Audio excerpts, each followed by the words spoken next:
Hello everyone. Here's another example of the stuff that people like myself get up to when we start thinking about things for better or for worse. So I enjoy chess, as many people do. I'm not a very good player, but sometimes I play chess.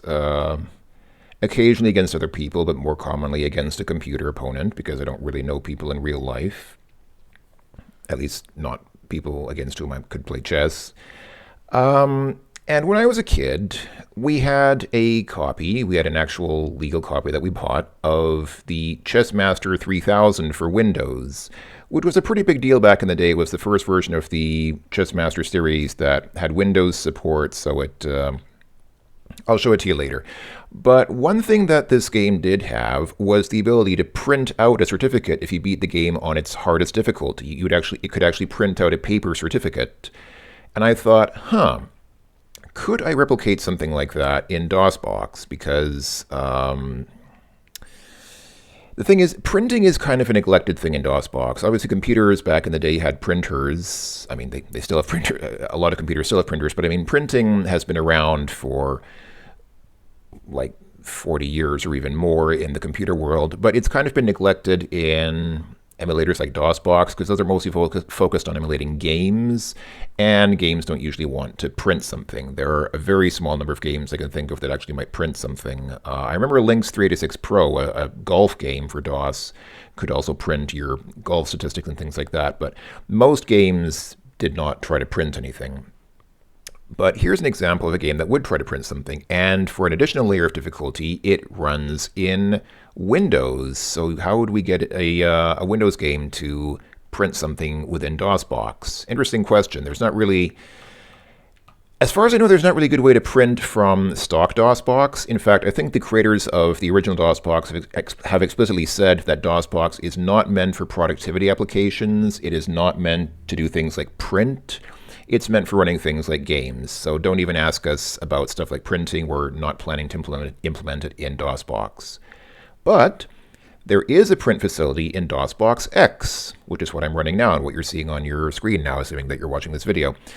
So I'm going to try to go through this whole process of actually printing the certificate from Chessmaster 3000 for Windows.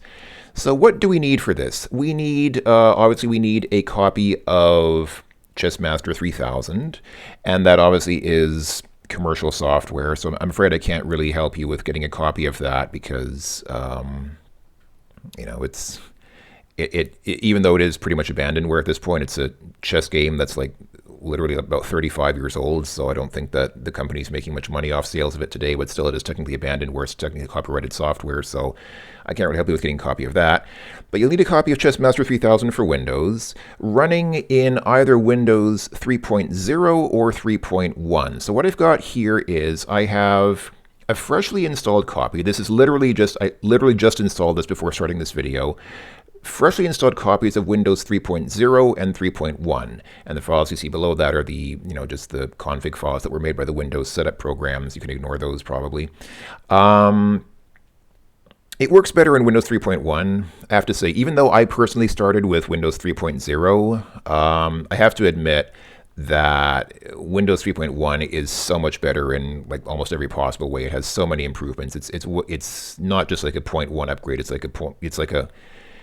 should have been at least Windows 4 in my opinion, because it's not just like a small upgrade. It is so much better than Windows 3.0. But anyway, that aside. So what I have here is Windows 3.0 and 3.1. You only need one of them. I just have both of them to kind of show you the contrast between them, because there's kind of a difference between them. So I'll show you the difference in a second. But you just need one version of Windows 3.x, either 3.0 or 3.1, running Chessmaster 3000 for Windows. And again, both of those are copyrighted programs. I can't just, distribute copies of them, but if you can get copies of them, then that's what you'll need. And you'll need a program for viewing PS files, which are a bit different from PDF files. They're PostScript files, but they're not PDF files. On Windows, GhostScript is popular today. There's a program for viewing PostScript files called GhostScript. It's free. You can download it for free. And this doesn't have to be a Windows 3.1 or 3.0 program. It should be a version for current Windows, because this is going to happen on your real computer, not on your emulated computer running in DOSBox. So let's go ahead and get started here. I'm going to go ahead and I'll start with Windows 3.0 just so you can see how it looks. So let's go ahead and run Windows 3.0. And it's hold on. Let me fix the scaling here. DOSBox did some, not DOSBox, OBS did something very strange. So this is like literally just installed version of Windows 3.0. I have not done anything to it. I literally just finished installing this. So it, sorry, that sound, you're going to be hearing that a bit. That's the sound that DOSBox-X makes when it locks and unlocks the mouse cursor. For some reason, it doesn't seem to properly lock the mouse cursor when I'm running Windows. It does it properly in games, but not in Windows. I don't know why. Anyway, so actually we can take a look around. What do we have in Windows 3.0? We have in accessories, we have Write, which was basically like the predecessor to what's now called WordPad. Paintbrush, which is now just Paint. Terminal, which was like a modem emulation program, kind of just a pretty basic modem terminal, which may have been used for some people back in the day. Notepad, which is not much unchanged from today. Recorder, this is something I really missed. This allowed you to record macros. You could record keyboard and mouse macros with this and play them back. I don't know why they removed this. It was actually something useful.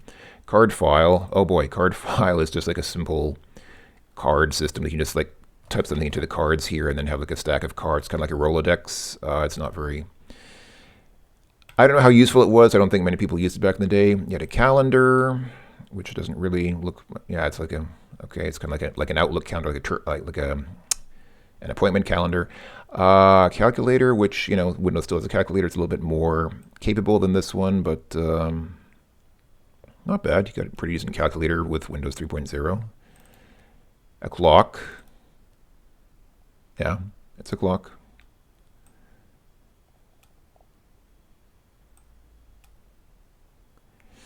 Sorry, I know this is not the point of the video. I just wanted to take some time to do this. And PIF files, program information files, are things that basically help DOS programs run in Windows. You could create PIF files to tell Windows how to run a particular DOS program within Windows.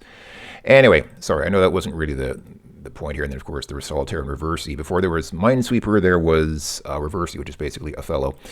So the main thing we want to do, though, is go to the... so you see there is a print manager here, but it'll say, yeah, there are no printers connected. You need to run the control panel to set up printers. So let's go ahead and go to the control panel. And we can add a printer here. And yeah, so Windows comes with drivers for all these printers. And if your printer is not listed, then what you can do is come all the way down to the bottom and say unlisted printer. And then what it's going to do, if you say install, it's going to ask you for a driver file. It's going to ask you to provide a driver file for that printer. So yeah, so we're not going to do that here. I'm going to actually do this in Windows 3.1. But one thing that you might notice that in Windows 3.0, it told you if the printers are PCL or PostScript. Now, if you don't know what the difference is, I'm not going to get in a huge explanation of what the difference is now, but basically there are two different formats for creating graphics with you know, like protocols for creating graphics on printers. So PCL is, I believe, Print Control Language, if I remember right, something like that. And it's a relatively open standard for defining how to draw text and graphics and things like that, you know, how to tell a printer how to draw graphics on the page. PostScript is similar. PostScript basically does the same thing, except that PostScript is trademarked and owned by Adobe, or at least it was. I actually don't know the status of PostScript today. Is it still owned by Adobe?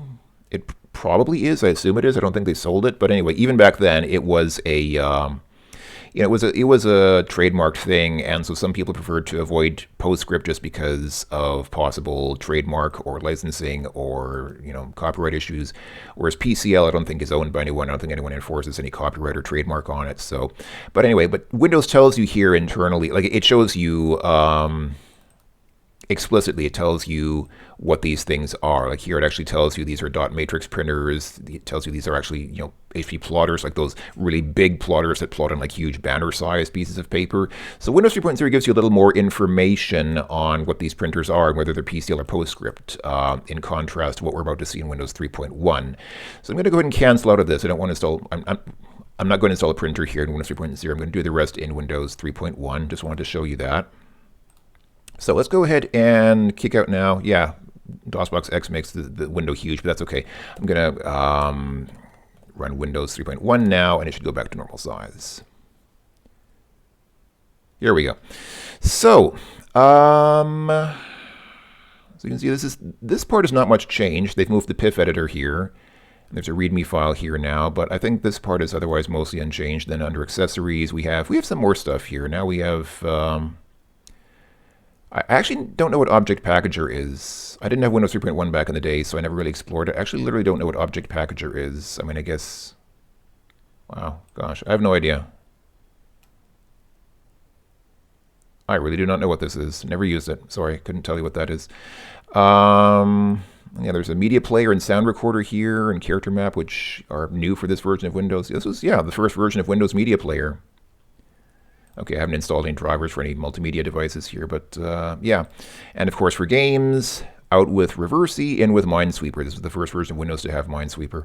Okay, again, that's not really the point of the video. I just wanted to show that as kind of an aside. But what we want to do here is go to...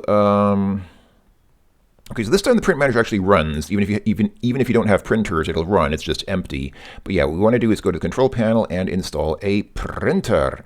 And I guess you could probably use many different printers here. Notice though that it doesn't tell you whether they're PCL or PostScript anymore. Windows just knows internally that you know what these printers are. Like okay, it tells you these are HP plotters, but it doesn't tell you the protocol that it's using with these. So you just kind of, I guess it's not important necessarily for the user to know. Windows just handles that invisibly internally behind the scenes. But it would be kind of nice to know whether, I mean, it doesn't really matter. Like here it tells you this is PostScript. But most of these, it doesn't tell you whether they're PCL or PostScript. And again, as before, you could go, oh, where's the option for unlisted printer? Is there like an other option? Oh, here we go. Unlisted or updated printer. Okay, and then you'd have to supply the disk with it. So we can use probably several printers. What I'm going to do is I will select the NEC Silent Writer 2 Model 90, just because that's the printer that we actually had back in the day. When we got our first PC when I was a kid, that was the actual printer that we got. It was one of the first, I think it was one of the first home laser printers. It was only black and white. You know, color lasers were, I don't know if they even existed back then, and if they did, they were certainly prohibitively expensive. But this was the printer that I had as a kid, and so for that reason, I know that it works. So if for no other reason than that, this is something that I know from experience actually works in Windows. I'm sure most of these would work the way we want them to, but I'll just choose this for nostalgia reasons, even though we won't actually see the printer itself in Windows, just the name. Yeah, we had back in the day, our first PC cost us about $8,000 back then, which is a lot. It was, you know, that is a lot for a computer. The base computer was about $4,000, which, you know, in that time in the early 1990s, $4,000 remained approximately the price for a top model PC. So, you know, most top level, like highest end home PCs cost about $4,000. That was the usual price. But then on top of that, we got this printer, the NEC Silent Writer 2 Model 90, which I believe cost about, it was almost $2,000 for the printer alone. So that alone added $2,000 to the cost. And then the remaining $2,000 were things like the sound card. We actually had an original Sound Blaster. It was like an actual original 8-bit Sound Blaster card that cost a few $100. We got a modem, and you know, modems are not horrendously expensive, but it was, you know, it was just a basic modem. But that added a few $100 because modems, you know, cost more money back then. And oh yeah, and the monitor. I mean, the monitor was also, you know, we bought a monitor, of course, too, and the monitor was another few $100. So all total, it came to close to $8,000 for everything. And I know that's totally irrelevant to what we're doing here. I'm just kind of having fun telling nostalgic stories of my childhood because that's what I do. People know that I ramble sometimes about stuff like this. And this is not something that I've really covered before on my channel. This is not really something that I talk about very much. You know, printers in Windows 3.0, 3.1. This is not something that I've ever really talked about before. So I'm just kind of taking a moment to reminisce about this stuff back in the day. So yeah, the NEC Silent Writer 2 Model 90 was a pretty great printer. It was actually a really good printer for its time. And I think, so if I click on install now, what it's going to do, it's going to want the pscript.drv file. It didn't install all the possible drivers when I installed Windows. I don't think there's an option to do so. It installs these drivers on an on an as-needed basis. So what we're going to need to do is actually give it the disk, and I'll need to remember that it wants disk 6. I don't think, as far as I know, there's a way to change disks in DOSBox while Windows is running. What we're going to have to do is kick out to the DOSBox command prompt and mount the image file that way. So I'm going to go ahead and I'm going to actually cancel this and just have to remember this disk 6. So let's go ahead and close everything down here for a bit, and I'm going to go ahead and mount the disk image so that it's emulated in Windows. So for this in DOSBox, you use the image mount command, and I'll go ahead and mount this to drive A because that's the usual floppy drive. That's the first floppy drive. And then I'll go ahead and type the path to the actual file on my, now this is the real path on your real hard disk. So it's, where did I put it? I think I called it Windows 31. Hold on, let me make this a bit smaller so you can see what I'm doing. It's not really, I mean, this is not really super important because this is just my actual local path on my hard drive, but just so that you can kind of see what I'm typing. I'll make this just a bit more readable. So hold on, what did I actually call the folder in Windows? Hold on, what did I call it? I think it was Windows 31 disks for Windows 3.1 disks. So C colon backslash Windows 3.1 disks. Oh, I need to specify not just the path, but the file name. What was the file name? Windows 31 disks, disk06.img. Okay, so I need to type the file name here. So it's disk06.img. There we go. It actually mounted it. So that means if I actually do a quick double check, if I go to drive A, yeah, we can see those are the files there. Cool. Okay, so let's come back here and rerun Windows and fix the screen again. Okay, so let's try this again. We will go back to the control panel, go back to printers, and I am going to try again to install an NEC Silent Writer 2 Model 90. Install. And oh, it didn't even ask this time. I mounted the disk and it was smart enough to check drive A before asking where it was, and it actually found the file there without having to prompt me to tell it where the file is. So cool. So now we have an NEC Silent Writer 2 Model 90 on LPT1, which is the first parallel port in the computer. So we can say setup, and this is, this is stuff like choosing which paper tray. So yeah, it had an upper tray where we could feed paper in, or we could do a manual feed on it. These are physical features of the printer, which, we're not going to see here, obviously. You have portrait and landscape mode. And connect is, this is which port it's using. So you can use one of the 3 parallel ports, or can use one of the 4 COM ports. I don't even know what EPT and, oh boy, I've got all this kind of stuff here that I don't even know what this is really. But anyway, okay, we have a printer in Windows now, so that's great. So I can close this now, and if I come here to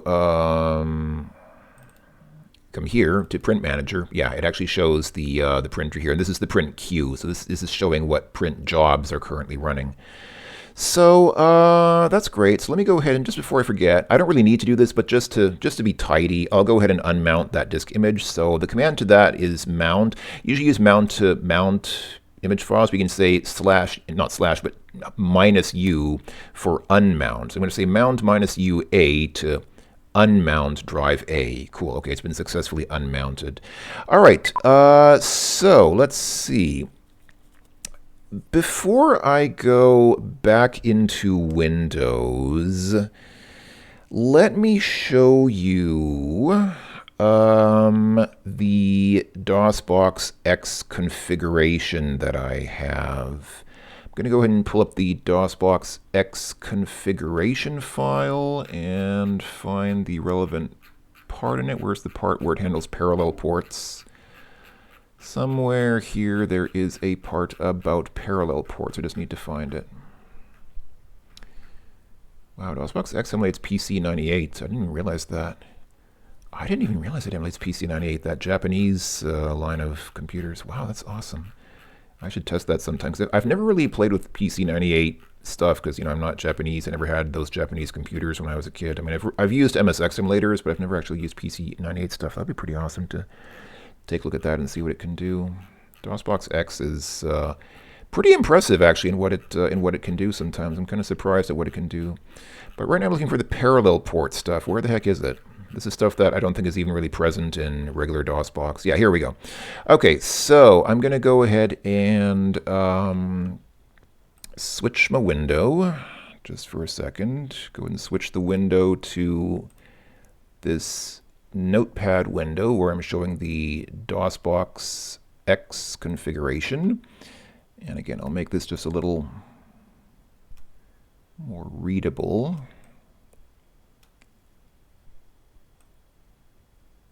There we go. Hopefully that helps. So, so this is serial port stuff up here. But here we go. Here we have parallel ports. So by default, yeah, I commented this out. By default, parallel 1 is printer, which means it will print to. That means it will basically print to a virtualized printer, not a real printer. So you can actually say real LPT, which means it will literally print to an actual physical printer, like an actual physical parallel port on your computer. But the default is printer, which means it prints to a virtual printer, meaning it will basically print to a file. It will basically generate a file with the printed output. Or what I'm going to do here, what we're doing in this case is we're using file, which means it doesn't even bother to emulate a printer. It literally just dumps the printer output to a file. The reason why we're doing that is because Windows already understands PostScript. We've already installed a printer driver in Windows that generates PostScript. So if you come down here, parallel 1 was printer by default, and then this section here becomes relevant. So yeah, for printer, here you can see that this was my fiddling around with the different options here. So the default is, again, printer, so it actually prints to a virtual printer. You can choose to have it generate PNG output, meaning it will print to a PNG file, or it will create a PS file, which is a PostScript file from the output. But what I actually ended up doing, what you really want to do here, actually, is, yeah, you don't want to use an actual printer here. You want to turn the printer off because, again, Windows is already generating PostScript.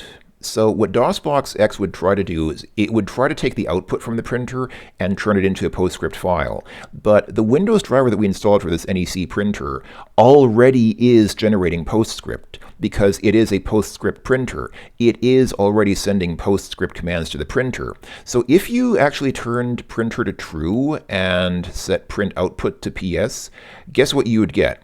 You would get a PostScript picture of the PostScript text of the image.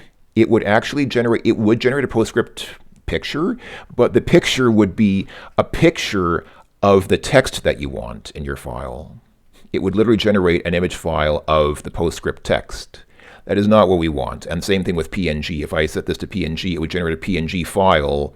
It would generate a PNG picture file, but it would be a picture of the text output, of the PostScript text output. That's not what we want. So I turned all this off. I set printer to false, and instead of having parallel 1 send to a virtual printer, I don't need DOSBox-X to do any interpretation. I don't need it to emulate a printer because Windows is already generating PostScript output because it already has a PostScript driver for the virtual printer that we have in Windows.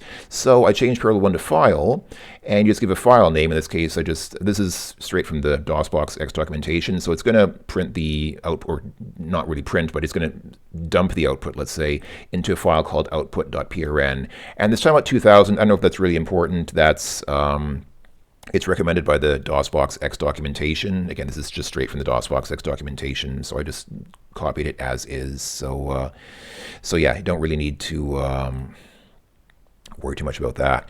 So yeah, so this is gonna just put the output from Windows directly into this file here. It will not try to process the output in any way. It just dumps the printer output directly into a file on your real computer, not in DOSBox, but on your real computer where you're running DOSBox.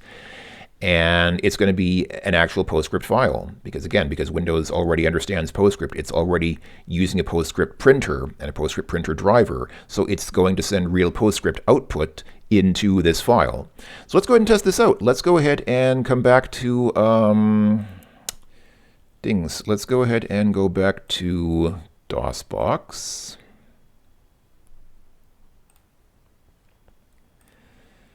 And let's make it, I don't know, man, this is really annoying with the changing resolution. I'm sorry, I know it's kind of annoying because I'm changing back and forth between different windows with different sizes and it's trying to compensate for that.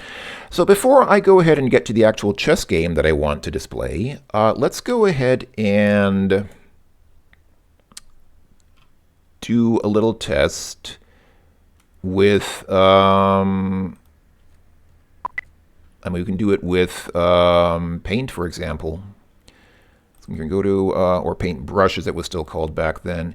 So let's go ahead and draw something cool here. Let's go ahead and just let's get crazy with the cheese whiz. Let's draw a smiley face here. You can see I'm a great artist. Okay, and I'm going to go ahead and say, before I say print, let me just do a quick print setup. Let me just make sure that, yeah, so you can choose the default printer or a specific printer. There's only one printer, so I mean default and specific are the same in this case. So okay, that's fine. So I don't think I need to change much here. What do we have for options? I mean, we can actually, yeah, it even has it. Okay, I'm not going to change anything here. I'll just leave this. Okay, so it's going to print to that printer. Now, if you watch carefully here in the lower left, you might see, depending on how fast it is, you might see the print manager briefly pop up here while it's printing, because what it's going to do is it's going to take the output from Paintbrush and send that output to the printer. But I think it's only going to pop up here for a very brief, like a split second, because it's not going to have to do much processing. Let's check this out. Let's go ahead and say print. And yeah, you can choose, like, I'll just say OK. Yeah, print manager is there. So its print manager was literally there for like 1 second, and then it disappeared. So, OK. That's it. So that means, theoretically, if all worked as it should have, and it should have, then I should have, in my actual DOSBox-X folder on my real computer now, I should have a file called output.prn, and in fact I do. And if I open it up in Notepad, let me go ahead and quickly show you what it looks like in Notepad.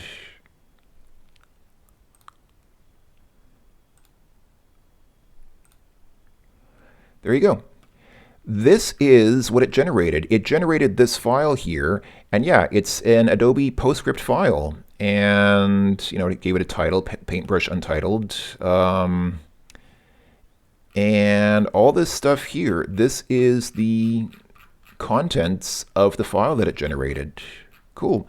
So we have, so it created an actual PostScript file here. Now, how can we view this file? So now we need to employ DOSBox-X. This is not a normal PDF file, it's a PS file. So we need a program that can view a PS file. And a popular one on Windows and also on Linux is, again, it's called DOSBox-X. I guess that's supposed to be a cute little pun. So let's go ahead and I'm going to go ahead and run, let me see, hold on, let me get to my DOSBox-X folder here.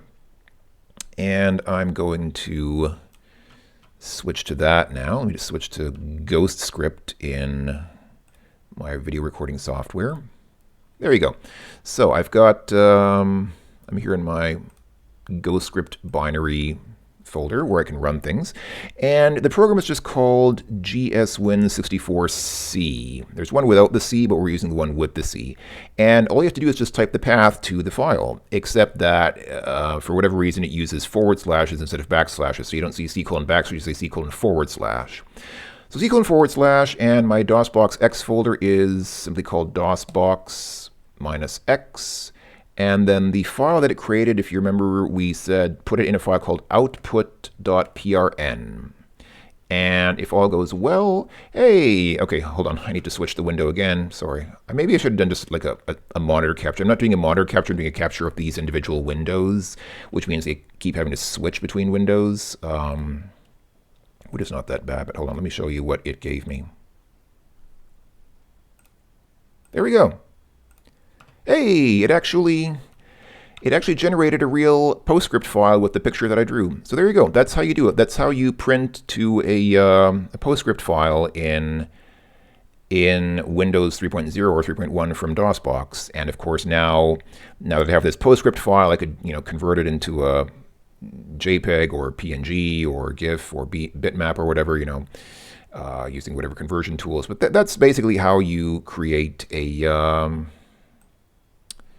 That is how you create PostScript stuff. That's how you print. Essentially, that's how you print PostScript stuff from Windows running under DOSBox. So cool, great success. Okay, so that takes care of the printing part. Now we come to the, I was going to say the fun part, but actually I guess it kind of depends on whether you like chess, because now we're actually going to play chess, and whether this is the fun part or not depends on whether you like chess or not. If you like chess, then we're going to have some fun. Otherwise, you might not find this part so fun. But let's see what happens. So hold on, let me go ahead and I'm going to close. Just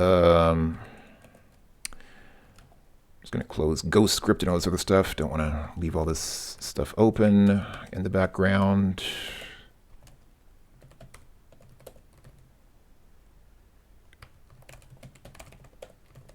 Okay, cool. Cool.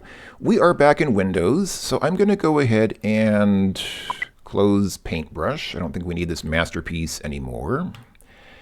And now we can go ahead and run the Chessmaster 3000. Actually, no, wait, I need to install it first. That's right, I need to install it. I haven't even installed it yet, so let me go ahead and say run. And I very much appreciate that Windows 3.1 has a browse option here. Windows 3.0 did not. So we go to the C drive and say CM3000 INST for installer, and there's the setup file there. Let's go ahead and go through this setup. So I'll put it in CM3000, that's fine. If you have Chessmaster 3000 for DOS, you might already have it in a folder with this name, then you might change this to something like CM3000, CM3K Win for Windows or whatever, but I don't have CM3000 for DOS installed, so I'll just leave the CM3000 for now, that's fine. We can change it later if we really need to. And it's going to go ahead and go through the process of decompressing a bunch of stuff. Okay, it's already installed. Hey, great. That went pretty quickly. Okay, so we have the Chessmaster 3000 installed. Now we can run it. And here we go. This is the Chessmaster 3000. Now, before we do anything else, since my goal here is to print that certificate, or at least to virtually print that certificate that you get when you beat the game on its hardest mode, before we do anything else, let's make extra sure that a printer is set up in the game. And for that, we'll go to Print, Printer Setup, and there's only one printer here. Make sure that it's selected. Just make sure the printer is selected. You don't need to click on Setup here. I mean, you can, but this is just this. You don't actually need this part. Just make sure the printer is selected here and that you click on OK. That's great. Now the printer is selected for the printer of the game. You will only get the victory message in the game if a printer is set up. So it's very important that before you do anything else, make sure that the printer is selected, that it shows up and is visible in the game, and make sure that it works. I mean, I tested it in Paintbrush to make sure that it works, and it does. So make sure that you have a functioning printer in Windows. Test it with Paintbrush or something like that to make sure that you get working output from it. And then, when you're ready, then make sure that it's selected as the printer in the print setup of Chessmaster 3000 in the actual chess game. Okay, now this is Chessmaster 3000, and it's a pretty nice chess game. I mean, this was kind of the chess game back in the day. We can actually, it has some nice stuff like, if you want to turn on sound, it plays very simple sound, but basically you have sound effects like this. I mean, that's the music that plays when you make a chess move. So it's very simple kind of music, but it's kind of cute. But what we're here to do today is to play this game on its hardest setting. And in order to do that, all you have to do is go to the play menu and see there's the option here for championship play. Turn. Why is this not selectable? Maybe I have to, I probably have to start a new game. Let's try this. Start a new game.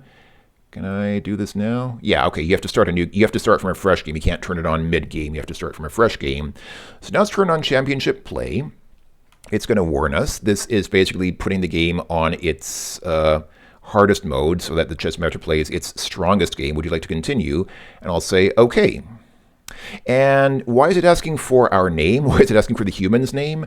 Because if you win, if you beat the computer, it will offer you to print out an actual paper certificate with your name on it, certifying that you beat the Chessmaster in championship mode. So go ahead and type in my name here, or my YouTube name, which I've been using for like 20 years. And here we go. Now, I think I'm not a horrible chess player. I've been playing chess since I was a kid, so I think I have some idea of how to play chess, but I'm not... When I was a kid, my chess was not strong enough to beat the Chessmaster on its strongest mode, and it's actually probably still not strong enough today. Like I said, I don't think I'm a great chess player. I think I'm not horrible, but I'm certainly not a grandmaster. I probably couldn't beat the computer on its hardest setting. So what's a logical thing to do? Well, of course, many of you who play chess against computers probably have done this at some point in time. Of course, what we're going to do now is going to open up a web browser, and I will go to chess.com. What's the point of doing this? Because it's there. Yes, of course, we're just pitting the computer against another computer, but I will not be able to beat this on my own, so sorry. So I'm not going to show you the whole chess.com window because, that's not really the point here, but I'm just going to inform you that in the background I have chess.com open in my web browser here. I'm going to say play against the computer, and I am going to go ahead and what will I do? I will, wait, I need to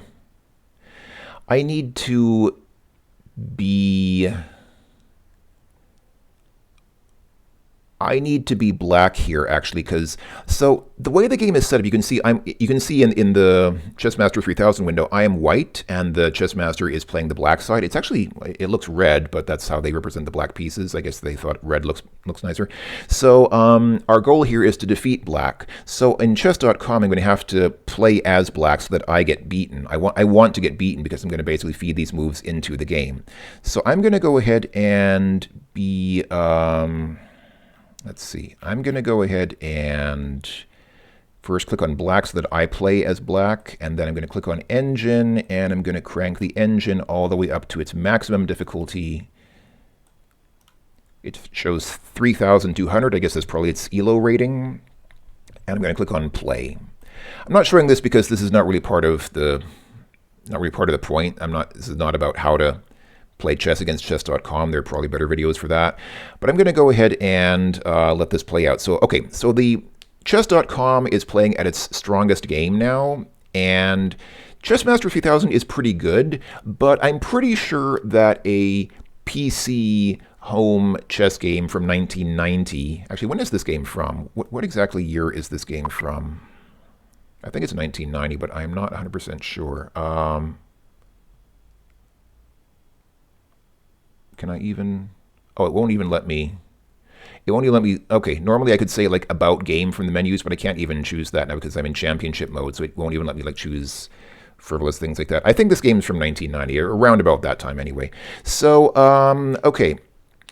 Anyway, I'm pretty sure that this home PC chess game from 35 years ago is not going to beat chess.com at its strongest setting today. Chess.com is way stronger than the Chessmaster 3000. Sorry, I mean, Chessmaster 3000 is good, but computer chess has kind of moved on in 35 years. I mean, Chessmaster 3000 came out before Deep Blue's win against Garry Kasparov. This was still a time when Garry Kasparov could have beat this game, whereas I don't think he would be able to beat... Well, I don't know how he would do against chess.com. I'm not aware of any serious tournaments between chess.com and people like Magnus Carlsen or people like that. I don't know if they... Anyway, this is all beside the point. Let's go ahead and play the game. So I'm going to go ahead and... in Chessmaster 3000, I'm playing as the white side, and I'm going to go ahead and make the moves that chess.com gives me. So, where have we started here? Chess.com has given me e4. That's, okay, typical. That's like probably the most common first chess move, e4, meaning king's pawn forward 2 squares. Okay, and the moves that the Chessmaster makes, I'm going to play in chess.com because our goal here is to defeat the Chessmaster. So I'm going to need to figure out how to defeat the Chessmaster. That means I'm going to play as the Chessmaster in chess.com. So This guy moved his king's pawn forward 2 squares, so that's great. I'm going to go ahead and do that in chess.com, no problem. What is chess.com going to do? It did nf3. That means moving this knight forward, which is also a very typical early move, and Chessmaster countered by moving the opposite knight in a similar way, so no problem. I have to be very careful not to press Control F9. What I'm doing is pressing Control F10 to capture and uncapture the mouse in DOSBox, but Control F9 will close DOSBox instantly, so I have to be very careful not to press Control F9. That would be bad. That would close everything now. So, right. So, oh, Chessmaster is actually using coordinate notation. See how it's doing? It actually shows B8, C6, which is not bad. It's just not usual. It's different from the usual algebraic notation, which is more common today. So B8, C6 is that. I mean, it's more explicit because it shows you the starting position and the ending position. But chess.com shows, just as most professional kind of chess stuff does these days, it shows algebraic notation, which just shows like the ending position. So it doesn't say B8, C6, it says N C6, meaning knight to C6, N meaning knight because K is already taken by the king. So K is king, N is knight, even though knight technically starts with K. So what has chess.com done? It's done BC4, that means bishop to C4. So it's done, right, so it's done F1 to C4. So, okay, cool. Let's go ahead and do F1 to C4, like so. And Chessmaster very quickly responds with, again, with a mirrored bishop input of, or mirrored bishop move F8 to C5. So I'm doing F8 to C5. I personally actually prefer the coordinate notation that Chessmaster uses, and I think they did it specifically to be more gentle for chess beginners who might be aided by seeing both the start and end squares of the move, but it is kind of amateurish. I mean, most serious chess players use algebraic notation, which doesn't show the originating square, just the ending square. Occasionally, it will show the originating square if there's ambiguity, like if there are 2 possible pieces that could move to the ending square, then it'll show you, like, it'll add some disambiguation, but most of the time it will just show you, like in this case, it just shows, what is it done? It's done C3. So C3 is simply kicking this pawn forward 1 square. Okay, so Chessmaster has done G8, F6. So, so G8, F6. That means, yeah, that's moving that knight. What is chess going to do? It's going to do D3. Okay, so it's kicked that other pawn forward 1 square. Pretty conservative moves thus far, but that's fine. So D3. And Chessmaster instantly, or almost instantly, replies with D6, or D7, D6. So D7, D6. And, oh, and chess.com has castled. So that's fine. I will castle as well. Seems like a reasonable thing to do in the early game. Chessmaster needs to think about that for a while now. That kind of confused the Chessmaster. Now it's no longer playing off its opening book. Now it's got to think about that for a bit. What are you doing? He castled. What a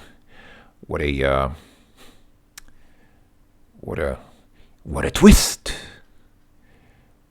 Oh boy, the Chessmaster's really mulling over that now. It's really like it kept responding instantly with instant moves. It has like some extensive opening book of moves, but now it's like it's outside of its element. Now it's really got to think, what do I do now? It's just really pondering this this fateful twist of events here. Gosh.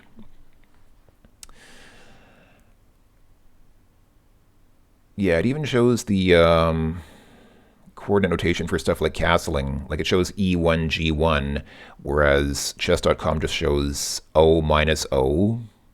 O minus O is standard code for castling. I believe that's castling on the king's side, and if you castle on the other side, I think that's OOO instead of OO. So like double O is castling on the king's side, OOO, like triple O is castling on the queen's side, I think. You hardly ever see castling on the queen's side. It's such a rare thing that it happens mostly only in practice, in theory rather than in practice, but it is technically a legal move. Wow, the Chessmaster's really stumped by this. He's really got to think about this one now. He wasn't expecting that. He was not expecting me to castle. That totally threw him for a loop. He's just lost in a loop, which is a line from the movie Computer Chess. If you've seen that movie, actually, even if you have not seen that movie, it's still a line from Computer Chess. It is a line from that movie whether you've seen the movie or not. If a tree falls in the middle of a forest, it still makes a sound, theoretically. Well, yeah, idealism versus materialism. Are we living in the shadow of Hegel's dialectical materialism, or are we, in fact, all living in a simulation where everything just happens because we perceive it? I don't know. I would posit that the scene from the movie exists even if you haven't seen the movie, but idealists would counter that no, perception is our only reality is our perception, and therefore if you have not seen the movie, then it's kind of in a Schrodinger's cat kind of configuration. It both exists in the movie and does not exist in the movie until you actually watch the movie. But still, I would posit that Lost in a Loop is a line from the movie Computer Chess. I was not expecting Chessmaster to take this long. I have to say, I was not expecting it to have this much trouble with me castling.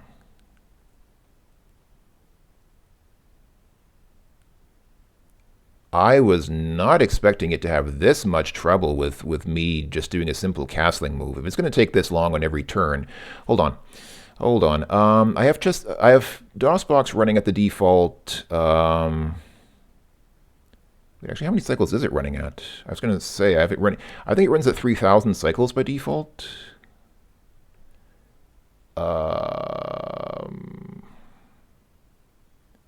Or is it running at max? Actually, it might be just running at 100%. I'm actually not even sure.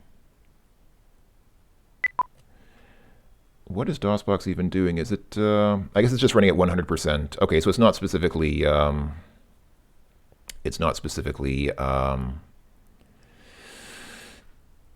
set to a fixed cycles number. It is just running as fast as it can. Okay, I was not expecting this. I have to be honest. I was not expecting it to take this long for one move. If it's going to start taking this long for every single move, I might actually just skip the actual chess game and just go straight to the ending, because I did want to have a bit of fun playing chess and showing how Chessmaster plays against Chess.com. I thought this would be something interesting to see. But if it literally takes like 5 minutes per move, I guess I could like pause the recording. I could theoretically pause the recording while we're waiting and then unpause. Do I want to do that?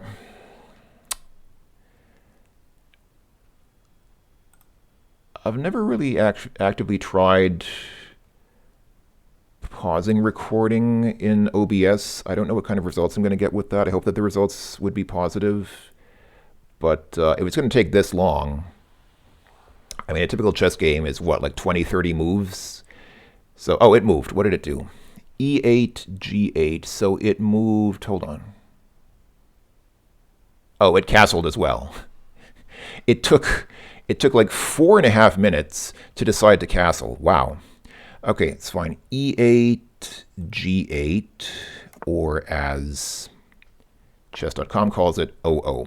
Okay, and now it replies with B4. So B4 means kick this pawn forward 2 squares. And now Chessmaster's got to think about it again. If it's seriously going to take this long, oh boy. Oh boy, oh boy, oh boy.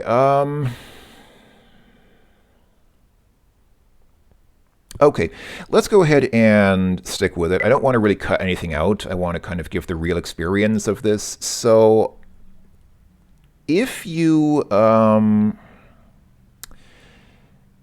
just want to skip to the end and see the certificate, then I guess I'll, I mean, probably most of the rest of this video will just be this game. So if you want to see the end result, just kind of skip to the end, because spoiler alert, I'm pretty sure chess.com is going to win. I'm pretty sure we're going to beat Chessmaster, because there's no way it's going to defeat chess.com. There's no way. Like, I would bet money on it. I'm not a betting person, but I would bet money that chess.com is going to win. So it's not really much of a competition. So this is not like a riveting game of chess. So if you just want to skip all this, I mean, I could fast forward or try to do some other kind of video tricks like this, but nah, I'll just be lazy. I'm always really lazy with editing my videos. I'm always way too lazy to do any proper video editing. So I'm just going to go ahead and let things... I'm just going to go ahead and let it be, let it be, let it be, let it be. Let the Chessmaster play his game, let it be, do, do, do. Yeah, I'm just going to actually let things proceed at their actual real-time speed. And if you get bored, if you don't want to sit through this for the whole time, then you can just skip to the end of the video and you'll see, hopefully if all goes well, I will successfully print out the certificate that you're supposed to get at the end, and that will be most of it. And there's a little sort of... a little something extra, not something super, it's not extremely super entertaining, but there's a little something extra that I want to show at the end, but I'll show that at the end. I'll get to that when we've won this game, and I'm very confident that we will win this game. Not we, but chess.com. Or if you consider chess.com on our team, if you think that it's on our side, then I guess you can say we, because we are playing with chess.com. So yeah, I'll just let things run, and if the video ends up being like... Again, I was saying, like, a typical chess game is what, like 20, 30 moves? So multiply 20 by 5 minutes each. That's, it's like 100 minutes then. So a little shy of 2 hours, between 1 and 2 hours. Okay, so we're probably looking at something like... Will this really take 2 hours? If this really takes 2 hours, gosh. Do I really want to sit here for 2 hours doing this? I'm not so sure about that, to be honest. It's not that I'm getting bored. I mean, I don't really get bored. Like, I don't mind waiting. I mean, I can do other stuff while I'm waiting. I mean, gosh, I can just take a book and read a book while I'm waiting, or I could even... This is where it would be good to have sound, because then at least I could hear when the computer... Oh, it made a move. If I had sound turned on, then I could at least hear when the computer moves, so I wouldn't have to keep watching the screen. But for this championship mode, it actually turns off the sound. I don't think you... Excuse me, I don't think you can play this mode with sound enabled, so you just have to keep watching. It's really like playing at a professional chess tournament. It really just, like, locks you in with no sound and no extraneous options. So, okay, what did it do? It did c5 to b6, so c5 to b6. So it retreated. Okay, so instead of gobbling up that pawn, which was advanced, it actually retreated the bishop by 1 square. Right, so we're doing c5 to b6. Done. Or bb6, as chess.com calls it. Okay, chess.com is really advancing its pawns. So what it's done now, it's done a4. So it punted this pawn 2 squares forward. Okay. There we go. So it is now... Yeah, Chessmaster is now going to think about it. So what was that? It thought about it for like another 3 or 4 minutes. So hopefully in 3 or 4 minutes we have another move. I mean, I could probably just find stuff to talk about for the whole time. I get this is a good opportunity for me to show my rambliness. It's weird, you know, when I talk to people in real life, I usually don't have much to talk about. I'm usually very quiet because I don't have things to talk about. Because people will talk about they'll talk about their dog or their family. Like, they'll talk about how their cousin's getting married or how they took their car to the shop to get the oil changed or something. I'm like, cool, yeah, okay. Like, I don't really, yeah, okay, it's nice that your cousin's getting married, but I don't really have much to say about that. I mean, good luck for them, all the best, you know. But talk about a DOS game from, technically I guess a Windows game running in DOSBox from like the late 1980s or early 1990s, and I can probably talk about this. I mean, I do talk about this kind of stuff for hours on end, so theoretically I could just keep talking. This is exciting. It's actually pretty exciting to see what the Chessmaster will do. I'm wondering why it's taking so long. Like, it really must be... this game actually has, if you really want to get into it, this game actually has analysis windows. You can actually like open up... You can literally like look inside the brain of the Chessmaster. It will literally show you what moves it's considering and tell you what its, you know, what its logic tree is, like what it's thinking about doing right now. and which moves it's considering and how it's, you know, kind of the branching tree of move possibilities it's going through. You can actually watch that. It's actually kind of, if you know what you're looking at, it can be kind of fascinating. I think personally it goes by too fast to really make much sense of, because it goes through moves so quickly that you can't really, I don't know that you really get much benefit from watching that window, but we can't turn that on now because we're playing in championship mode. So in this mode, everything is disabled. Looking inside the brain of the chess master is disabled. All the sound effects and all the cutesy stuff like that is all disabled. It's really just you and the machine and the pieces on the chessboard. So it's very intense. You can certainly feel the tension in my voice. I'm just, I'm going to need to relax after this. I'm going to need to go to the spa and work out all the tension in my muscles because I got so stressed out playing against the Chessmaster. Actually, I've never been to a spa in my life. I don't know what it's like. I don't think I'm the kind of person who would benefit from going to a spa. I think that would just be a more stressful experience for me, honestly. Okay, it moved. What did it do? A7 to A6. Okay, so it's almost like it's copying me. So I wonder at this point, hold on, before I start talking, I'll go ahead and, oh, whoops, I recaptured the mouse. I'll go ahead and make a move so that it has time to think. So it did A7, A6. I'll do the same, A7, A6, or just A6 as chess.com calls it. And chess.com responds with BG5. So it's moved its bishop forward to G5. So that was this bishop here, moved this bishop to G5. There we go. Okay. Now the Chessmaster will have another 2 minutes or so to think. What was I saying?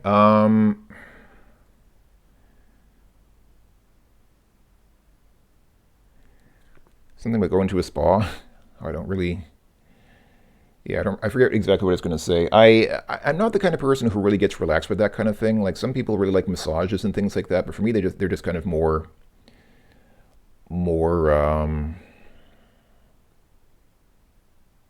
not necessarily stressful. I mean, I wouldn't say it's necessarily a stressful experience, but I just don't really get much out of it. It's like, okay, if somebody gives me a massage, it's like, yeah, I don't really feel my tension being released. I don't really feel like I'm getting a lot out of that. I'm just lying there and letting the person do their thing. But it's like, nah, it's not really doing much for me. I'm not very good at being a hedonist. I'm not very Epicurean. I had a coworker who once was espousing his espousal of Epicureanism, which is basically like a philosophy of, it's kind of like the ancient Greek version of slacker mentality, like just basically be cool, man, just chill out and live a simple life and, you know, do minimum effort and just live on like feta cheese and water, and that's your whole lifestyle. And I was like, yeah, I'm not very good at doing that because I'm not, my life is not simple enough. And like, I'm not really focused on pleasure enough. Like the guy started, like my coworker started telling me, you know, all these things that I should do. And I was like, yeah, I can't really do that because I'm a vegetarian. And he's like, you are like the least Epicurean person I've met in my life. So yeah, I'm not good at enjoying things. Well, I'm good at enjoying this. I'm good at enjoying playing Chessmaster 3000 in an instance of Windows 3.1 running in DOSBox-X for the purposes of making YouTube video. Actually, I would enjoy this even if I weren't making YouTube video, but making YouTube video makes it even more fun. I enjoy stuff like this. I don't really enjoy going into a spa or getting massages. It's not really stuff that I find life-definingly fun. This Chessmaster is really grinding its gears. Wow, I was not expecting this. I was not expecting it to take this long, but okay. Again, this is part of the experience. I mean, if you folks are bored, I could read something.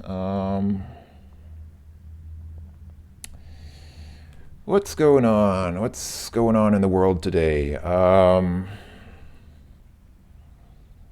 about them Coldplay concerts? Yeah, that was funny. That was something in the news recently. That's going to get very dated. I mean, that was something that happened like a couple of days ago, but people watching this video 5,000 years from now are probably not going to know what I'm talking about. I'm not going to explain it because that would be superfluous. Oh, it moved. It made a move. What did it do? H7, H6. So okay, it moved the other pawn forward. It's really playing very conservatively here. Oh, now I remember what I was going to say. But before I get off on that, let me go ahead and...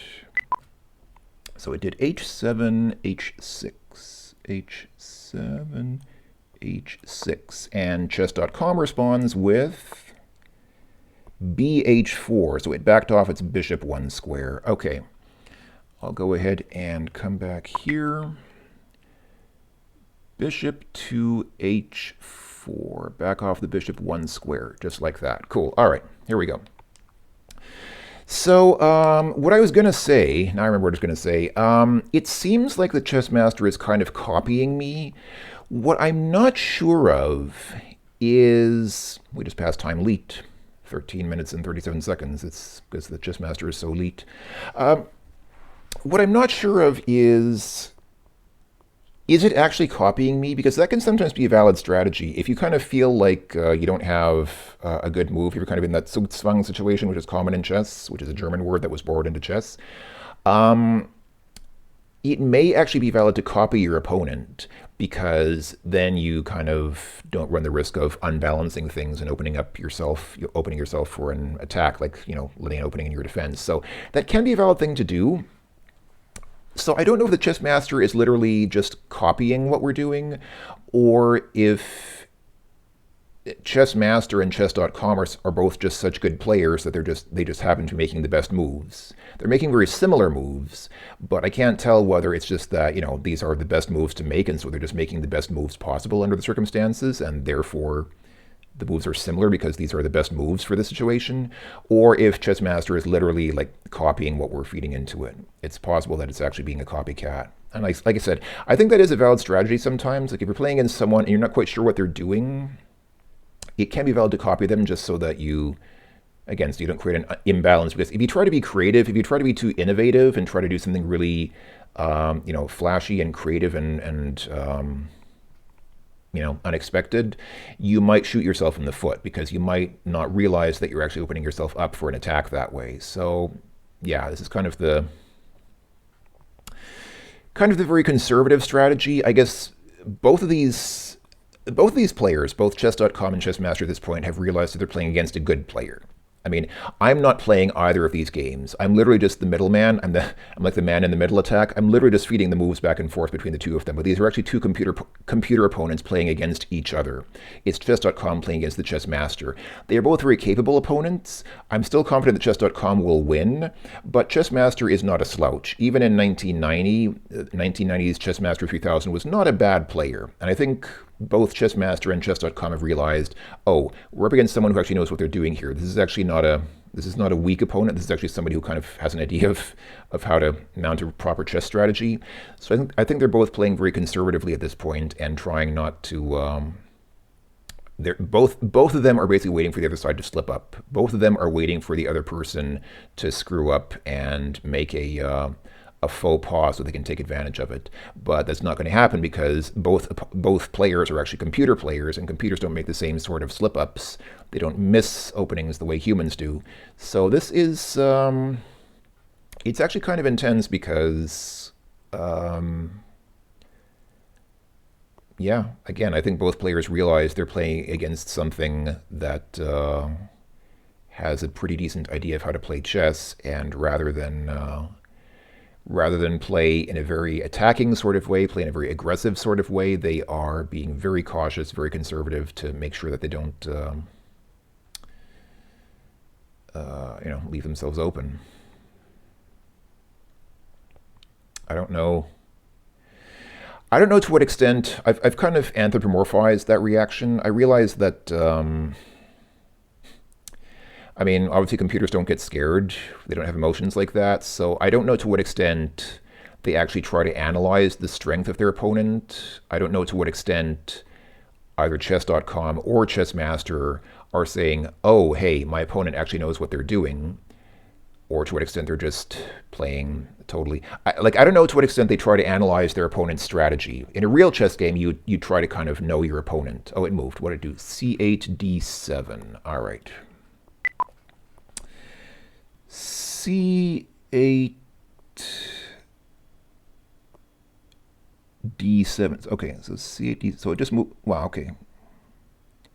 So it just moved that bishop 1 square forward. That's a very these are very conservative moves that it's making. Wow.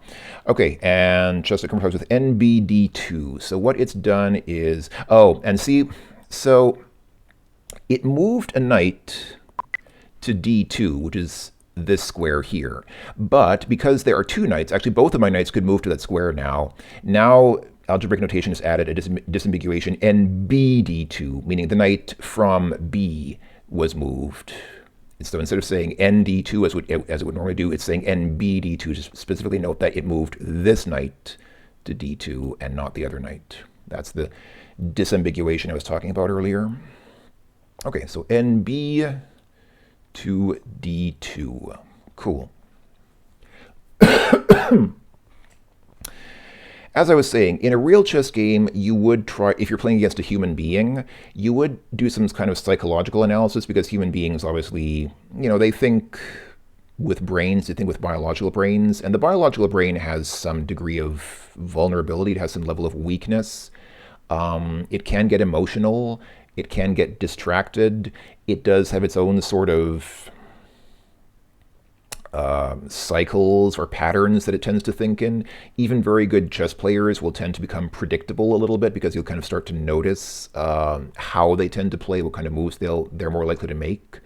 So if you do like this kind of psychological analysis of your opponent, you'll start to kind of recognize their individual strengths and weaknesses as a human being. You can't really do that against a computer because a computer doesn't, it doesn't have emotional responses. The computer always thinks perfectly according to some algorithm. It thinks perfectly rationally according to some algorithm that's been programmed into it. So I don't know to what extent computer chess programs try to do psychological profiling of their opponent. It seems like a logical thing to do, but I guess it's also kind of an unnecessary thing to do because if you play perfect chess, you don't need to profile your opponent. You don't need to kind of build a mental picture of your opponent if you are playing the perfect move every time. So that's what I'm saying. I don't know to what extent these two chess programs are trying to do a psychological analysis of the presumably human player that they're playing against, but if they are, they're probably realizing that this is an opponent that doesn't make mistakes. And I'm wondering if that's why the Chessmaster is taking so long to play, because is it looking for gaps in my strategy, or is it just really taking that long to figure out its next move? Because I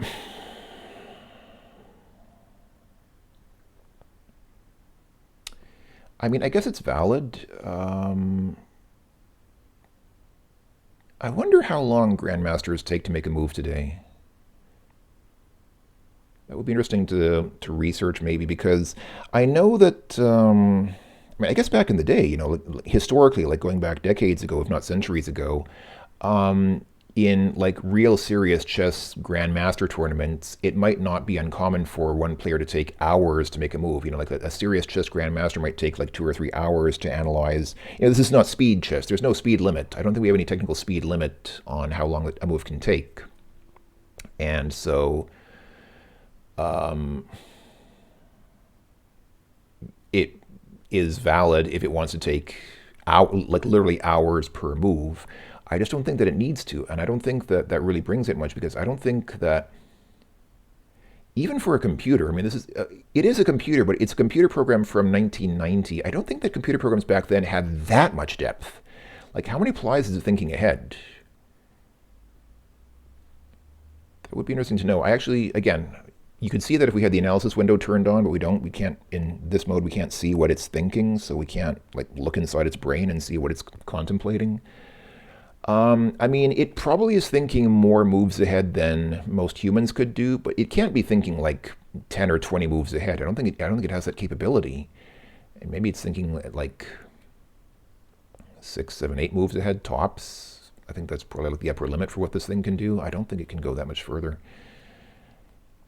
And I think it is telling that Chess.com takes seconds to make its move. Like, even though we're already like 10 moves into the game, still Chess.com gives its response in literally a few seconds, whereas Chessmaster takes several minutes to make its move at this point. So I think we're seeing really the a kind of quantum difference in computing strength here. Chess.com is playing way faster, and yet I remain confident that Chess.com will win. I will really be astonished if Chessmaster beats chess.com. I will be astonished, because that will mean that a 35-year-old PC chess game has beat basically one of the strongest computer chess engines in the world, which is basically unthinkable. Would be pretty funny. That would also mean, I wonder how chess.com would react. It would basically think that I beat it at its strongest level. I wonder how. I'm not even signed in. I'm playing as a guest on chess.com, so I don't even it wouldn't even reflect on my account. But I wonder how it would. I mean, I guess if you really wanted to try something like that, you would create two separate chess.com accounts and play chess.com against chess.com in two different web browsers at the same time. You could do something like that. I was going to say, what's the point? But I understand. Okay, it's like an academic thing, kind of like an experiment to see how it reacts, how it plays out. I guess it's not an totally invalid thing to do. I guess it does seem a little, intuitively it seems a bit pointless, because you're not really doing anything yourself. You're just playing the computer against the computer. But that can be a valid learning strategy, seeing how the computer reacts against itself. So actually, I guess it's not a totally invalid thing to do. Chess.com also still gives me an undo option. I can still back out of a move if I don't like my move. I can still take back my move, whereas, Chessmaster is not going to let us do that. In fact, Chessmaster won't even let you move a different piece after you've touched a piece. I can show you that on the next move. Let me show you that on the next move when it comes around.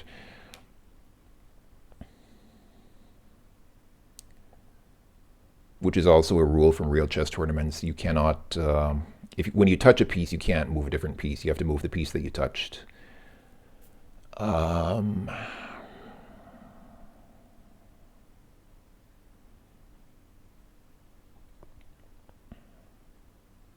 Wow. Okay, it moved. D7, E8. So I'm going to go ahead and put that in chess.com, D7, E8. So D7 is, oh, really? Seriously, it just moved that bishop back. Oh man, that is so weak. Okay, and then chess.com responds by kicking the bishop on this side one square forward, so H3.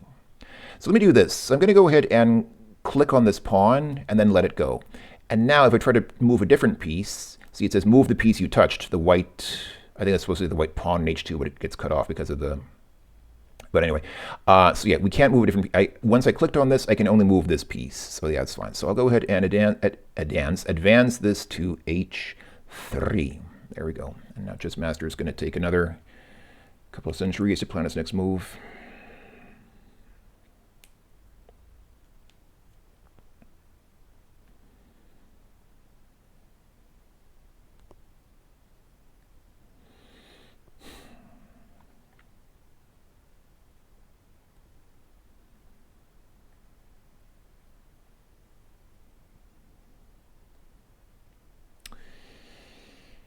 Yeah, I'm running out of things to talk about, which is saying a lot for me, because I'm I usually have the opposite problem. I usually have not enough things I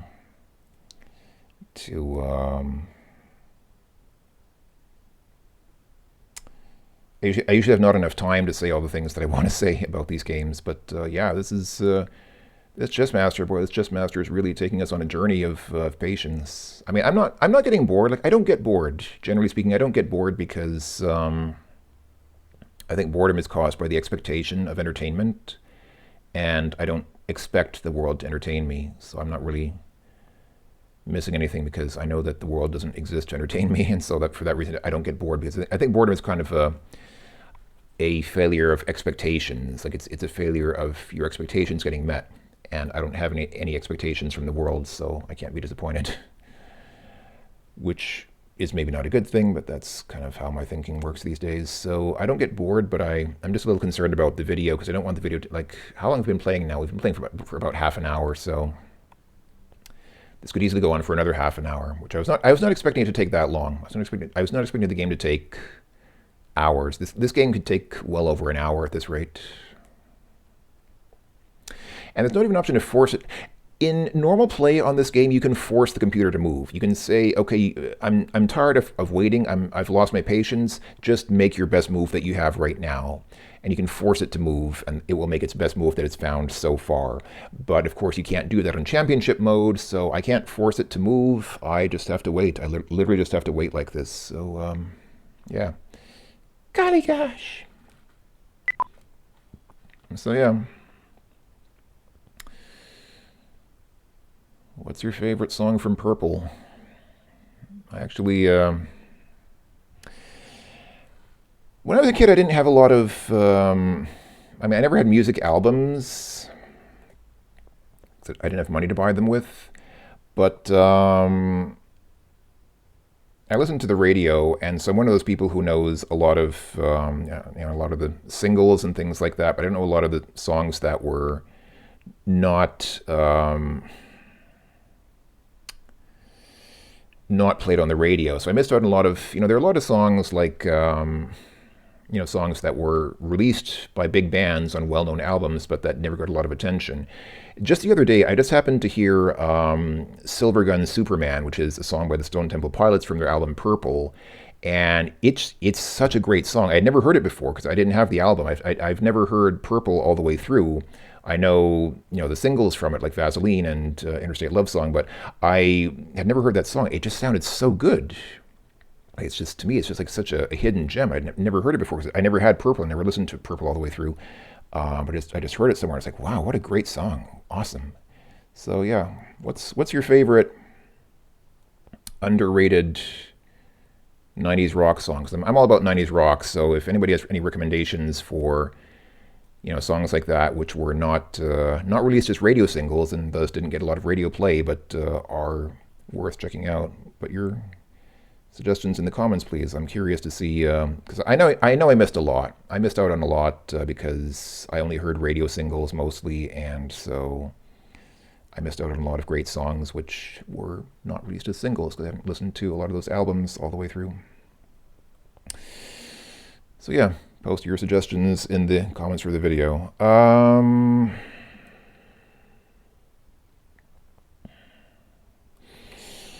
Let's see. While I'm waiting, I guess I can look up. Hold on. Does Wikipedia have an article on Chessmaster 3000? Chessmaster 3000.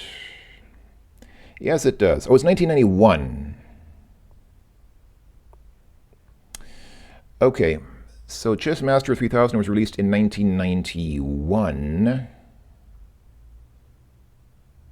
In 1993 for Mac OS, but in 1991 for, I guess, for DOS and Windows. Okay, so it's 19. Okay, so it's not 35 years old. It's only 34 years old.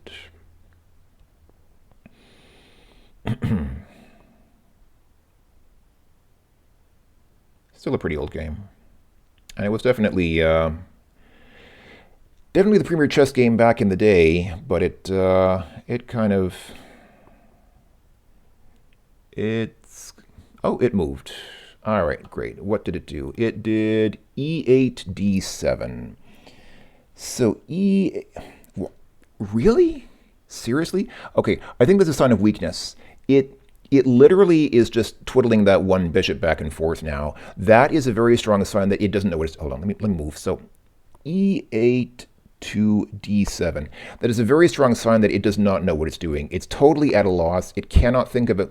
Oh, but neither can chess.com. Chess.com also backs off its bishop. Wow, this is exciting. Hold on, what did chess.com do? It did BB3, so it backed off this bishop here, one square to B3. Wow. We are seeing both of these computer programs at a total loss. They are at a total loss as to what to do.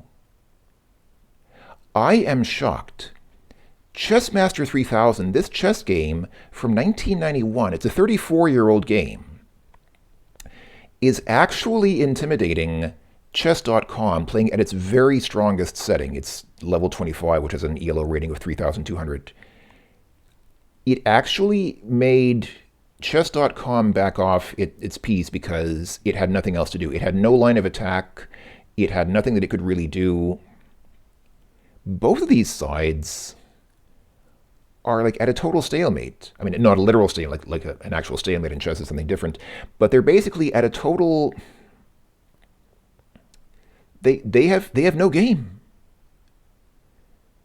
Both of them have no game at this point. They are like Chessmaster is literally just twiddling its bishop back and forth. It's moved that same bishop. It moved it from d7 to d8 and then back to d7 on the next move. It has no other moves right now. And Chess.com has also been just cycling its bishops. Actually, yeah, it's like the last several, the last three moves. Wait, no, not the last three moves. Sorry, I was looking at the black side. I need to look at the white side on Chess.com. But like, three of the last five moves from Chess.com have been just like bishop repositionings, just like adjustments of the bishop position. Like they're just kind of shuffling the bishops around because they don't know what else to do. So, well, these guys both stumped each other. I was not expecting this much tension. I was expecting this game to take a few minutes and then we'd be done and then we'd show the certificate and that would be it. Video on how to print from Windows and DOSBox, but this, I mean, I'm actually enjoying this. This is kind of interdisciplinary. It's like, I like these things where different fields come together. Like this is not just a video about how to install a print driver. It's a video about setting up Chessmaster to print a certificate from Windows in DOSBox. So it's like, it combines a few different layers of emulation and computer setup and chess theory. Now we're incorporating chess theory into the mix. So I really like this sort of interdisciplinary sort of approach to different things. I kind of like this. I like this kind of thing where different disciplines come together in one video or one activity. But that's just kind of for entertainment purposes. I mean, this is not really anything that people are going to learn much from, I guess. Let's see. I was looking on Wikipedia at the Chessmaster series. So I guess the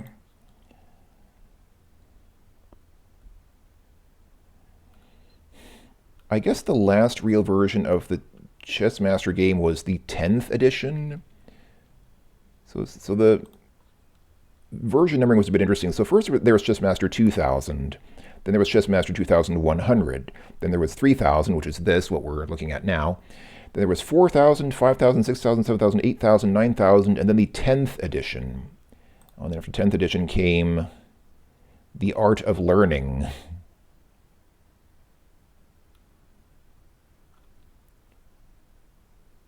Oh. No, the PC has Chessmaster Grandmaster Edition, also known as Chessmaster 11, alternatively Chessmaster 11. And then the following year in 2000, oh no, that's 2004, actually it's older. There's also, wait, no, I'm sorry, the wrong thing. So many versions of Chessmaster. Right, the following year there was Chessmaster Live. So in 2008 there was Chessmaster Live, and that was the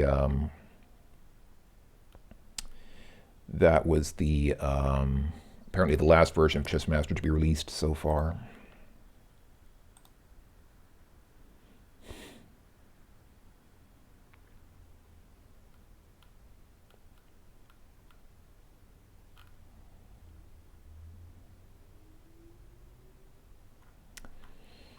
I guess they stopped releasing these games because they kind of hit a plateau. I mean, chess is already at the point now where it can beat any grandmaster. Like even Magnus Carlsen, who is the greatest chess star of our time and arguably has been argued to be the greatest chess player of all human history. Even he has said he doesn't really have much fun playing against computer chess anymore because the computer just always wins. So there's no real challenge. The computer just beats him every time. So it's like, what's the point? So if we're literally at that point where the greatest human chess player in history can't beat a computer and doesn't even bother to play against the computer anymore because he just can't win, then I guess there was no need to keep releasing new versions of chess for home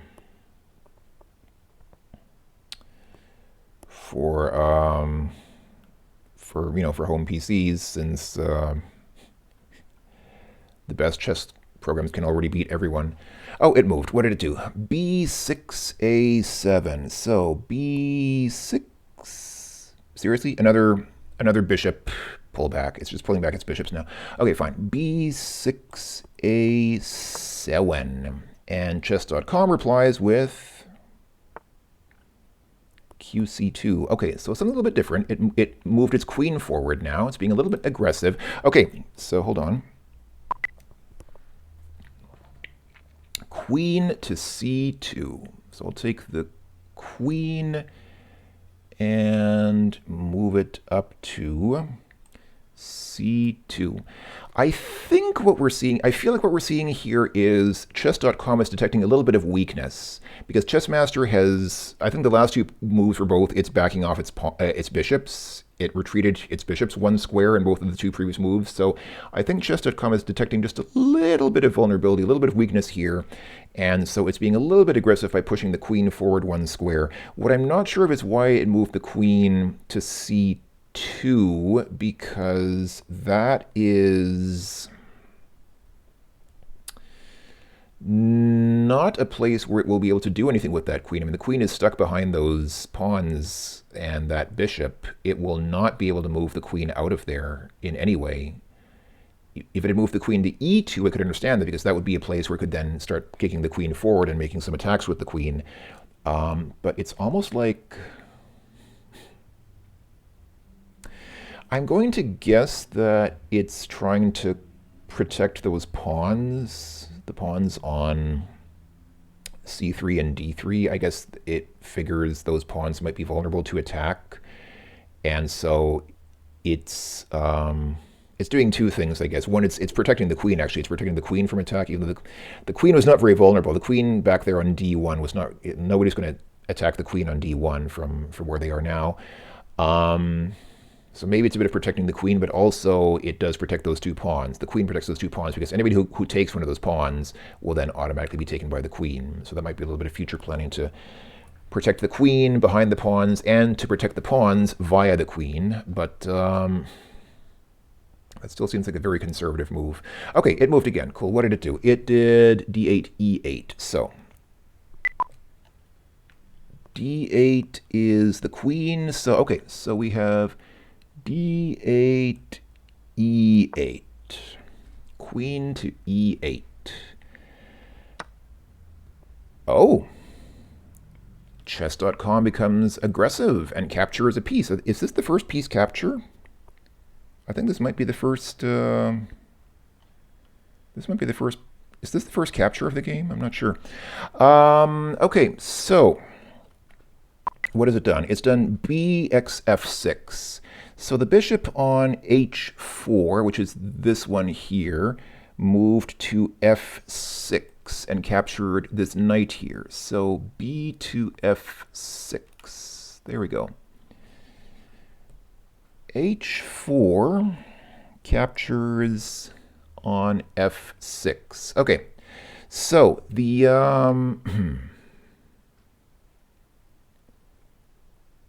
Looking at it now, I'm actually kind of surprised.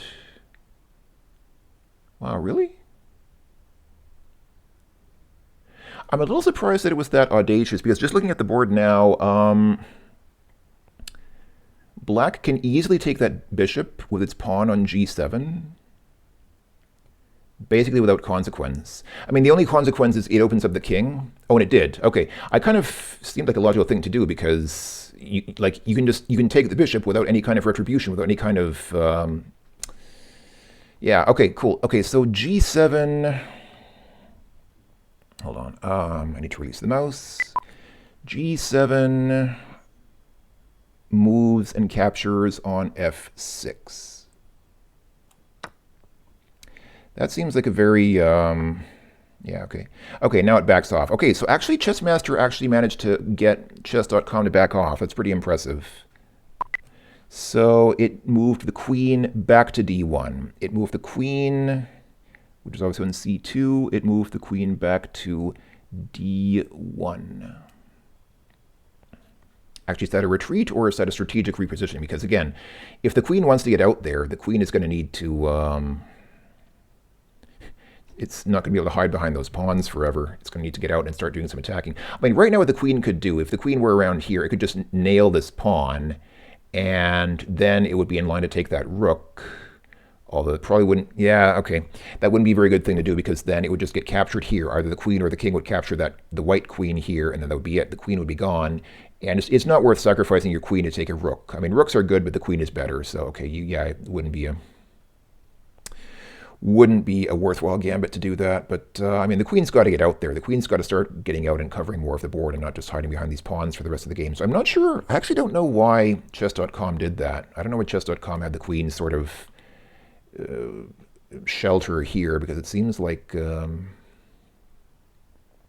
I can't really tell what's going on here. I can't really tell who has the advantage here. It seems like with that last move, it seems like the move of putting that bishop up here, like that was kind of a, that was honestly a bit of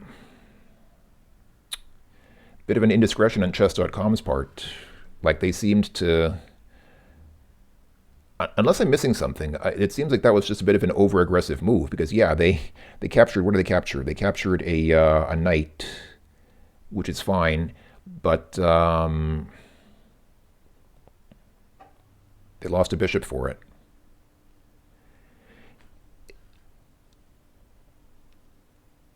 There's kind of a debate about whether knights or bishops are more valuable. Knights are tricky. Knights are interesting because they can jump over other pieces, which makes them valuable in that sense. But I think most top-level chess players would prefer a bishop because a bishop can move farther, and so it has more, range, more dynamic range. So we're in a situation where white lost a bishop and black lost a knight. On balance, I think that's actually to black's advantage. I mean, white, so chess.com basically sacrificed its bishop so that it could eat that knight. But I feel like that's more of a win for the Chessmaster. I feel it's more of a win for the black side, for the Chessmaster, because the Chessmaster still has both of its bishops. And I think that's probably, long-term, that's probably a better position. I don't know. I mean, it's still early. It's still relatively early in the game. This could still turn around. This could still very easily turn around. But I think we're seeing that both sides are playing very cautiously now. Black is vulnerable because of the king. So what is very telling now, or very, not telling, but very significant now is, which of these are ranks? One of these are ranks in which, one of these are ranks, are these 1, 2, 3, 4, 5, 6, 7, 8, are those the ranks, and then A to H are the files? I don't remember. One's ranks and one's file. I forget which is which. But anyway, let's just say column. So column G is now wide open. There's nothing covering column G. It's a straight shot to the king there. So so black's king is vulnerable, and that's bad for black. And black can't even cover it up because these pawns here can't move horizontally. So there's no way to cover up this gap here now. So actually, this has put the king here in a very vulnerable position. So longer term, that will probably be significant. This creates an attack vector to get to the king. But you can't really... I mean, what you could do, you're not really in a position, we're not in a position to do it right now, but what you could, so if you put a piece here to put the king in check, the king is just going to move over here or here. What you could do then, it would require some positioning, but it wouldn't be that difficult, I think, to get the queen up here to put the king in check. If the queen were here right now, that would already be checkmate, because there's no way to capture the queen from here.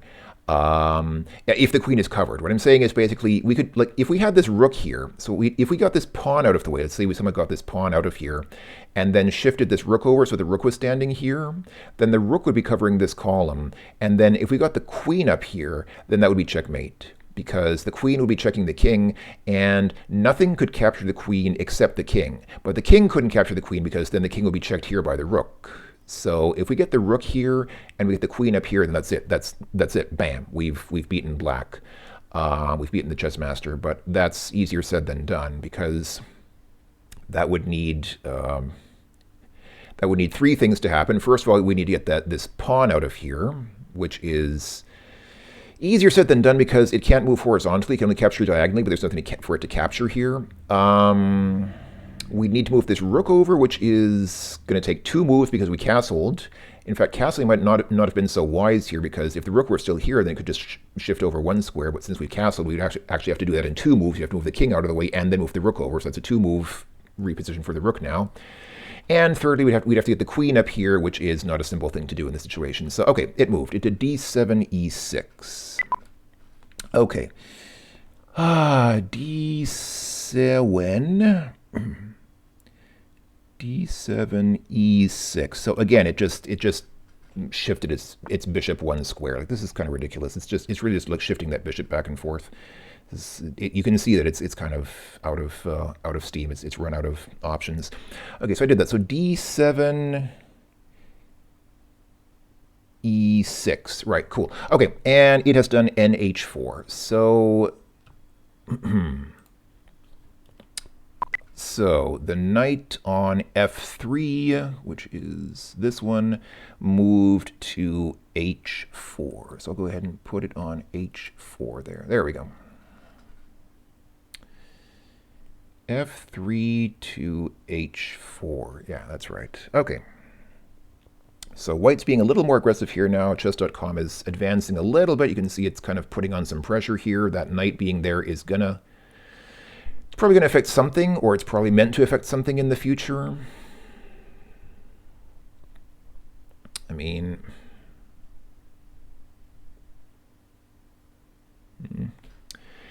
if we move this knight up here, it could grab that rook, and a rook is worth more than a knight, so that would be a good trade-off. But if we move the knight here now, this pawn is just going to take it, so I don't think that's really not necessarily a good trade-off. Yeah, I don't think that's really going to be a good good move.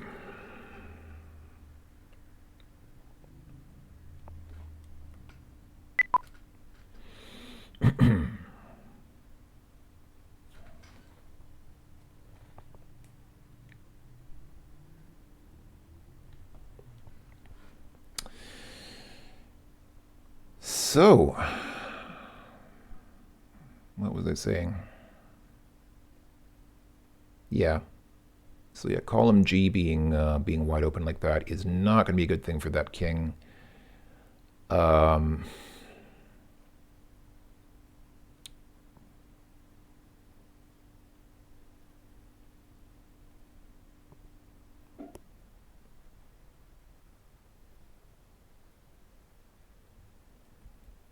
But otherwise, I mean, the board does seem somewhat mirrored. Where the pieces are both still in kind of position where they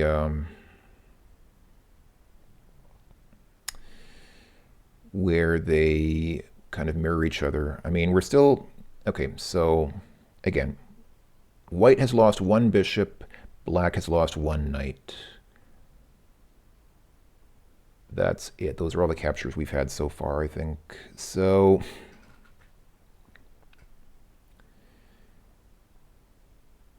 other than that, it is still pretty obviously not exactly symmetrical, but it's a fairly well mirrored board. We can see both of these players are playing pretty similarly.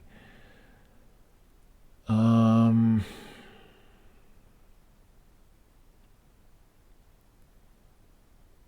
just looking for relative strengths and weaknesses in the positions here, but not really seeing many. I mean, again, they're really just playing by shifting their pieces, their mid-level pieces back and forth. They're just kind of shifting their knights and their bishops back and forth for the most part.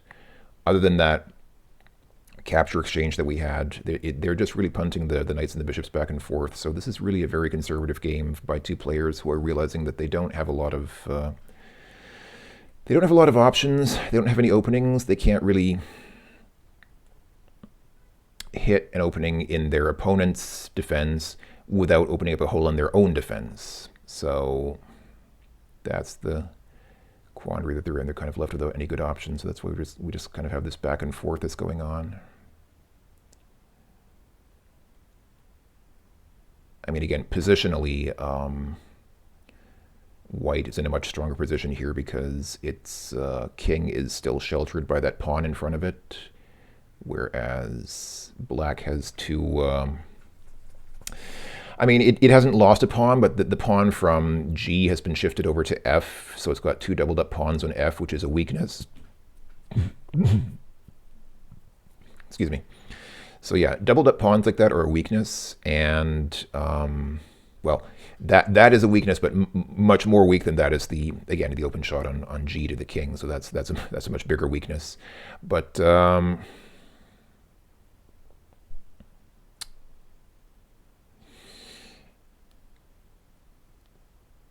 okay, it moved C6 to E7. C6 is that knight, so it moved the knight on C6 to E7. So again, just a repositioning of the knight, just kind of shifting the knight around out of an abundance of caution, but not really doing anything very innovative. Okay, it's on. I think we are seeing. Okay, now stuff is happening. It has just done queen. It's done QF3. Queen to F3. So that's what I was saying. It needed to get the queen out there. Rather than hiding the queen, like having the queen shelter in place behind these pawns, it really needs to get the queen out there. So it hasn't. It could have put the queen here, actually. Now this line was open, so it could have put the queen here. That would have put the king in check, but that doesn't really get you anything. That doesn't really win you much right now. But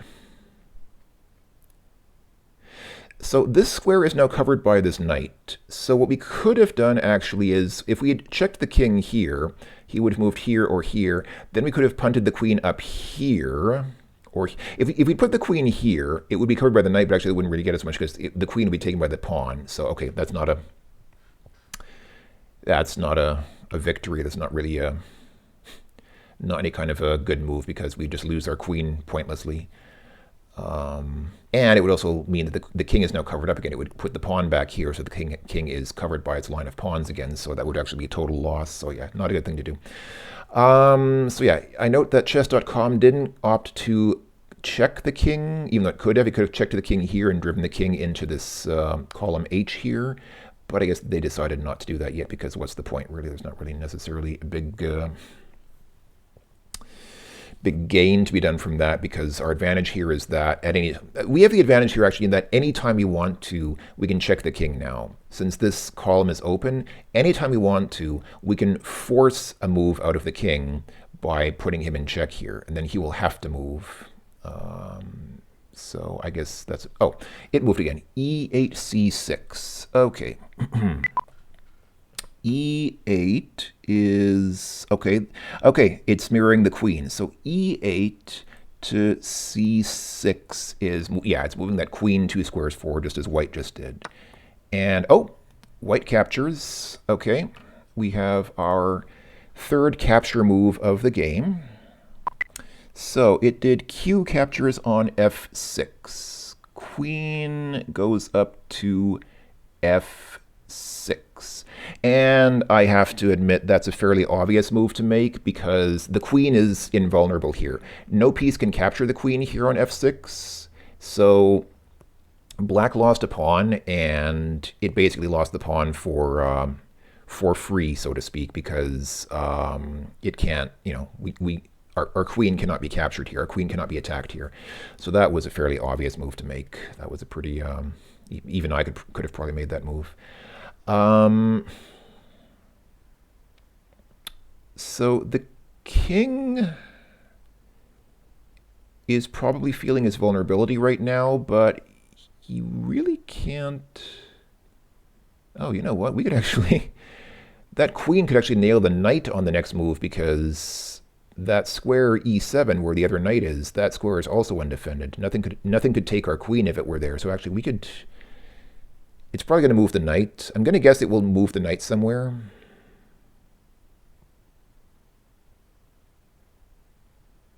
Because it knows that otherwise we can just take that knight on E7 with the queen, and the queen will not even be able to, like, the queen is totally invulnerable there. It can't be captured there. So that would actually be a pointless, totally pointless loss of that knight. So it's probably going to move the knight to C8 if it wants to be defensive, or it may move the knight to g6, which would be an interesting move because that square is defended by the pawn there.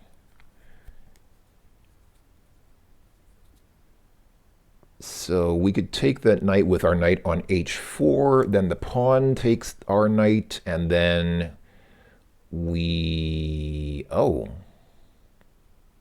take the pawn with the queen. Puts the king in check, but it's not a checkmate yet because the king can still move to h8 after that. f8 is blocked by that rook, but the king can still move to h8. And moving the king further to check the king after that is pointless because the king can take the queen from there. I'm kind of hoping it moves. I'm kind of hoping that Chessmaster moves the knight to g6. That'll be exciting. That'll be a battle. That will be an interesting little skirmish. But I have a feeling it's going to move that knight to c8 because it is being very conservative. I think it realizes that it's at a disadvantage here, and it's probably going to try to be conservative rather than attacking. It's going to be defensive rather than offensive. So it's probably, I'm guessing what it's going to do now is move that knight to c8. But we'd have a little fun if it moves that knight to g6. Don't think it's going to do that, though. Let's see what happens. Unless it pulls some other totally crazy surprise move. I mean, what it could do is move its bishop to f2, grab our pawn, and put our king in check, but that would be totally pointless because we'd just take that bishop, and that would be the end of that bishop. That would be like total loss of a bishop just for one pawn. So that would be like a surprise move, but not really a very useful one, so I don't think it wouldn't do that. A human who gets frustrated might do that move if the human is just really running out of patience. But that would be a very amateur move. Like even I wouldn't do a move like that, and I'm not a very good chess player, so I know it's not going to do that.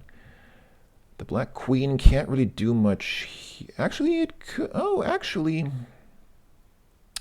the black queen could take the pawn on c3. c3 is undefended right now. The queen could take the pawn on c3. Wouldn't necessarily do much, but in itself, that wouldn't do much, but then it could actually take the knight on d2 or the bishop on b3. Could also nail the rook on a1, but that would mean a loss of the queen because then the rook on f1 would take the queen, so that wouldn't be a good move. But actually, if black moves its queen to c3 now, I'm going to scream because that would be like a major break in white's defenses, and that might be a bit of a... Would that be like a big breakthrough for black, or would that just be a silly... Honestly, gosh. I'm trying to put myself in black's shoes now. I really don't know what I would do here. I think black's kind of dug itself into a hole. I mean, this is certainly not an advantageous position to be in for black right now, because it's probably going to lose that knight in any case. So I might just say screw the knight and just attack with the queen and grab... Oh, it did! It did! Oh my goodness, it did! It took it! Oh wow, okay, this is getting exciting. I am excited. Okay, black queen captured on c3. Let's do this now. Okay, this is it. We go. Black queen, so c6 to c3. Bam. We go. And okay, that's interesting. Queen. Why did the queen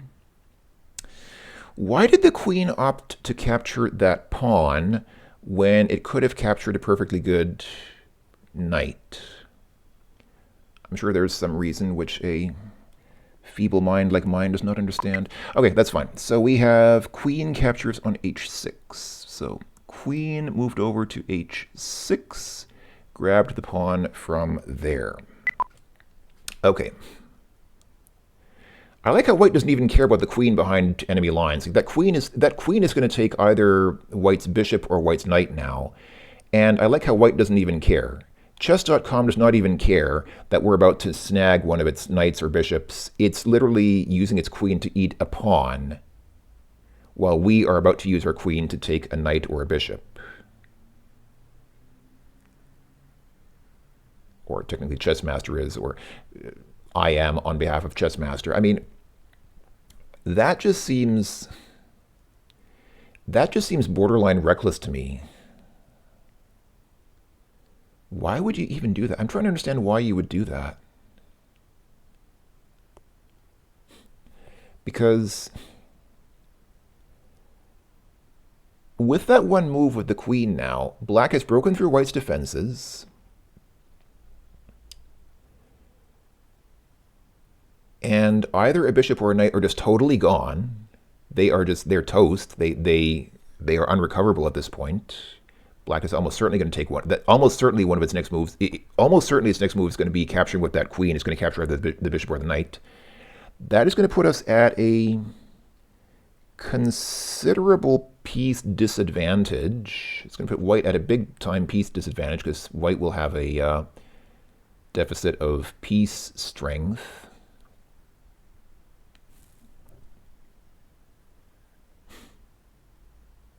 Actually, oh,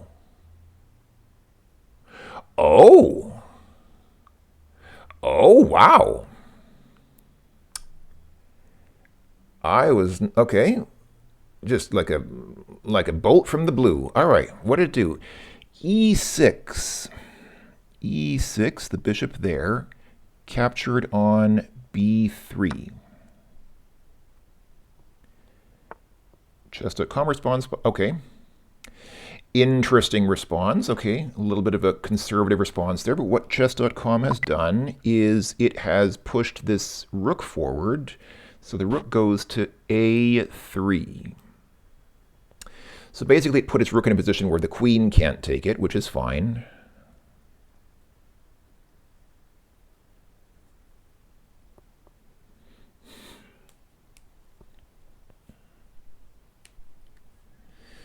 This is actually getting pretty exciting. Now I'm glad that I sat through the whole game. I was just going to say, I'll just skip the game and just show the ending. But now I'm actually glad that I'm doing this because this is winding up. This is setting up to be actually pretty exciting. I was not expecting this. I was not expecting the Chessmaster 3000, this PC game from 1991, to launch such a coordinated attack and get behind white's, to get behind white's enemy lines with two pieces and put white in a position where it can't really, I was going to say it can't really defend, but it can. I mean, you can't move a piece down to row 1 because that rook's just going to take it. The rook on A3 is not vulnerable where it is now. I mean, we'll probably lose that. It's probably going to take the knight on D2. I'm going to guess the queen will take the knight on D2 now. That's my guess. Unless it surprises. Okay, I was not expecting that. Just punt the pawn forward 1 square. Okay, that's pretty awesome. It just like Rome is burning. Let's just advance 1 pawn 1 square forward. Okay. F7 goes to F6. So pawn 1 square forward. How does Chess.com respond? Chess.com, okay, that was kind of predictable. Kind of thought that might happen. So rook captured this bishop. So rook captures on B3. Okay, that was, I have to admit, that was kind of predictable. Kind of could see that one coming. The queen could take the rook on B3, but then we would take the queen with the knight on D2, and that is not going to be worth it. It's not going to be worth sacrificing the queen for the rook because, again, rooks are good, but queens are better. You want to protect your queen at all costs. That queen is actually pretty vulnerable now because, well, actually, no, it's not.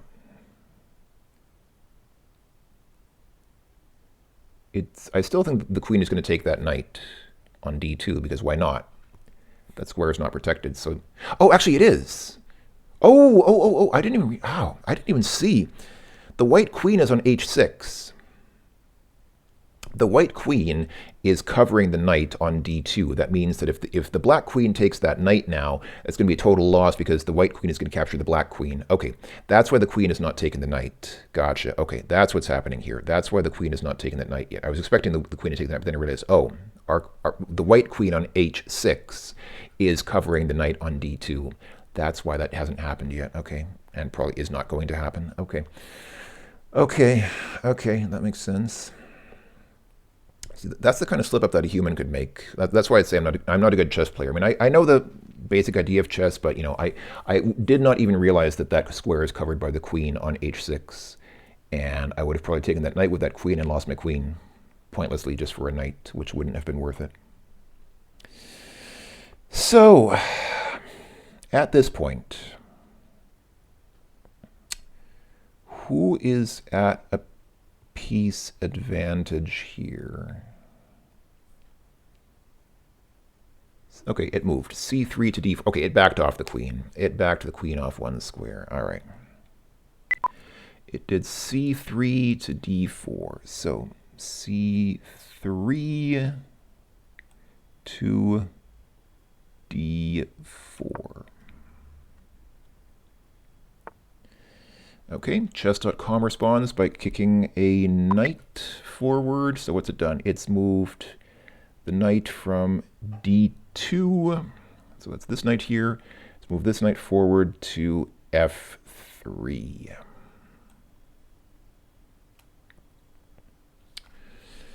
d2 to f3.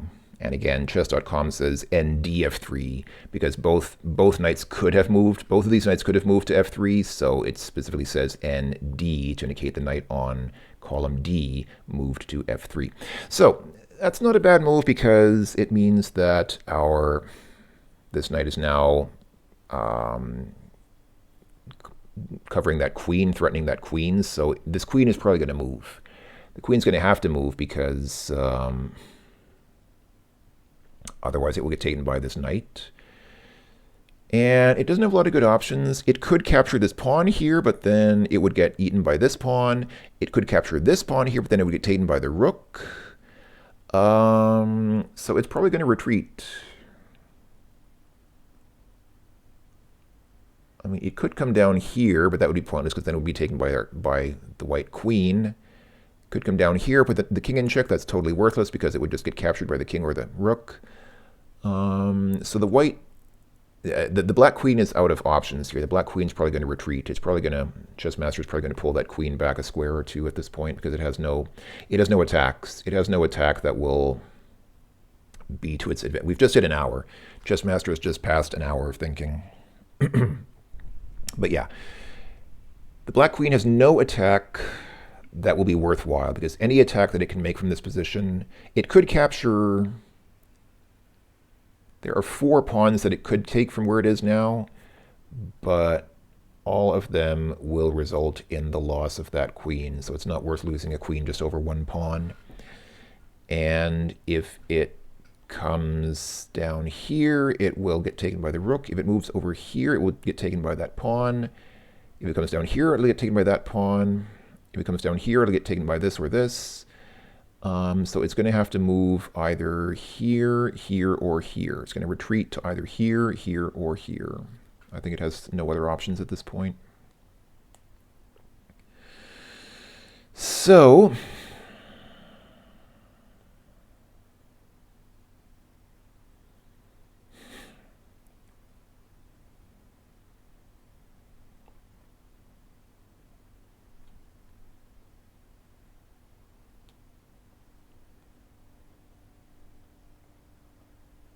who is at a piece advantage here? White has lost both of its bishops, which is not great for white. But black has lost a bishop and a knight. And it's also, oh, black moved. What do I do? d4, b6. Okay, so d4 is the queen. So d4, yeah, as I expected, it backed off the queen. So it took the queen from d4 to b6. Okay, yeah, I figured it was going to do that. So what's white going to do? Chess.com advances with its knight once again, makes an aggressive leap forward with the knight. Knight goes to g6, so that's this here. Okay, so the knight goes up here. Kind of aggressive, but understandable, because the only thing that could actually capture the knight from here is this knight. So this knight could come down here and grab the white knight, but then of course the queen will eat that knight, so it's a trade-off of two knights, and the king will be in check then, but it's not really a very useful check because, yeah, the king will go here, which is fine. We can't really do anything with that at this point, so yeah, not very useful. I'm curious to see what black does now. Black may actually take that knight. It may do the knight trade-off, in which case, okay, both sides will be down one knight, even trade. Otherwise, I'm pretty sure it's going to move that knight. Pretty sure it's going to move that knight, because otherwise what's going to happen next turn is this knight's going to capture that knight, which not only loses the knight for black, it also puts the king in check now. And the king can't move here or here or here because of the queen, but it can move down here. It can actually still move here, so that's not a checkmate yet. But that definitely puts the king in a disadvantageous position. We get to move the queen up here to check it, but that doesn't really get us anything. There's no point to that because the king will just retreat here or here, so it doesn't really do much. But yeah, I feel I'm pretty confident at this point that black is gonna move this knight. The question is it gonna move the knight here or here? Is it gonna be defensive, or is it gonna be attacking and try to, not try to, but take this knight here? Is it gonna continue being defensive, cautious, conservative, or is it gonna launch basically a knight's gambit, just trading a knight for a knight? We will see. We will see. We see.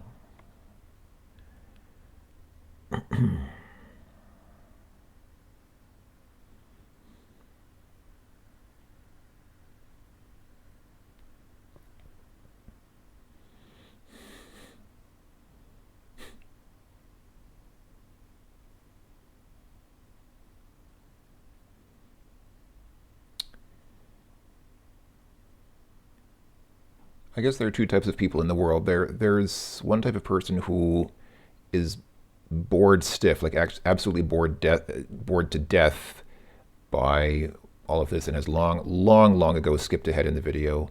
And then there are people like myself who are actually like riveted, like actually find this riveting drama, who really like want to see what happens next, because this is exciting now. This is seriously getting into like this is what we came for. This is like the real fight. Yo, this is what we came for.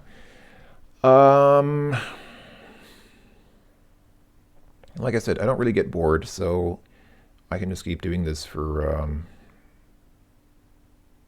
so it's only been a little over an hour. I guess like an hour and a half now, almost. I could still do this for another hour, probably another 2 hours. But I don't think it'll take that long. I think this is already, wow, this is already move 20, going to be move 24 now. I think we're going to start seeing some breakthroughs soon. I think that this is not going to continue too terribly much longer.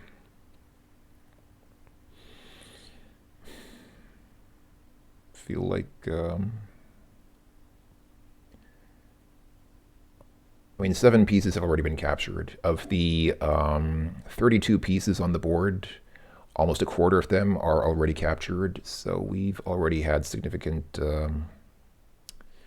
thinning of the ranks, and I think that we're getting close to a point where one side will probably launch a coordinated plan.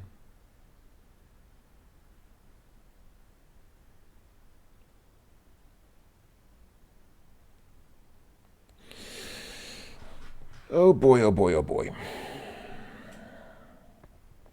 Oh boy, oh boy, oh boy. What's going to happen? What is going to happen here? This is just thrilling Sunday entertainment. Yeah, I'm making this video on a Sunday because I had nothing better to do on a Sunday. I thought it's Sunday. Why don't I make a video of me playing chess? Not even me playing chess, but of me just feeding chess moves from two AIs into each other, because I myself am not good enough at chess to have played this far. So, yep.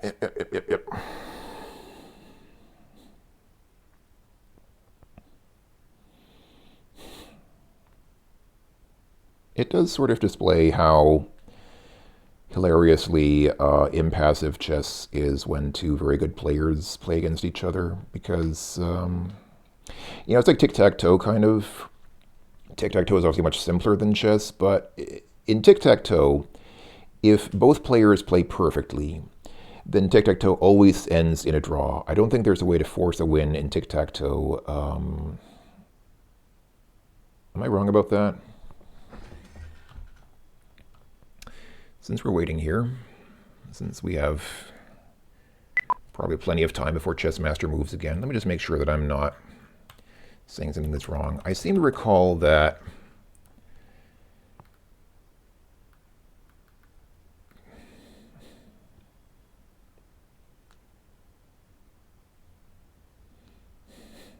yeah, basically in tic-tac-toe, if both sides play perfectly,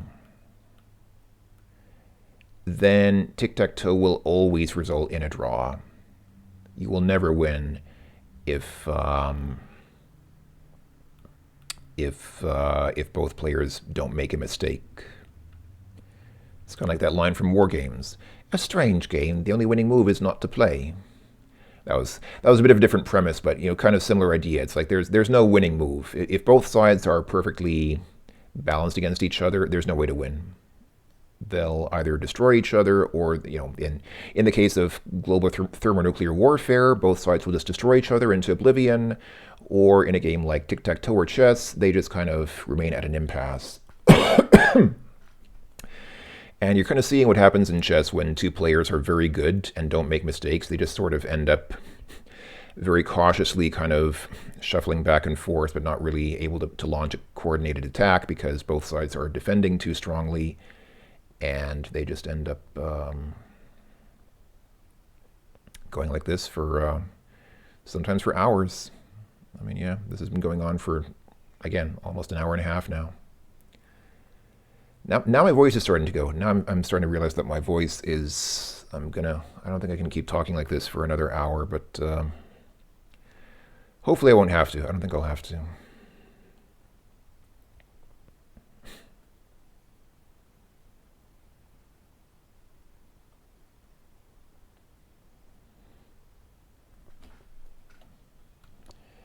Well, since we're waiting, and since I'm on Wikipedia anyhow, let's go ahead and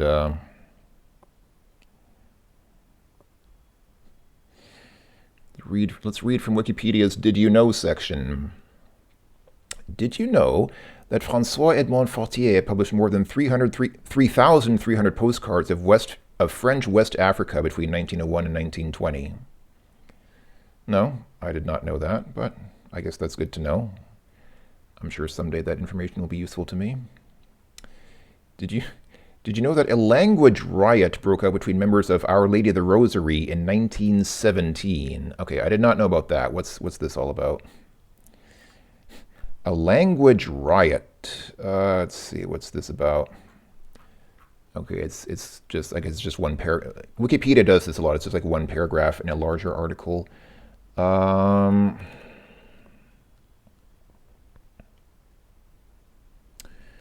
On the 8th of September 1917, the Ford City riots broke out where English and French-speaking parishioners threw stones and attacked each other with rakes and shovels. Okay. Them English and them French going at it again. Just like old times.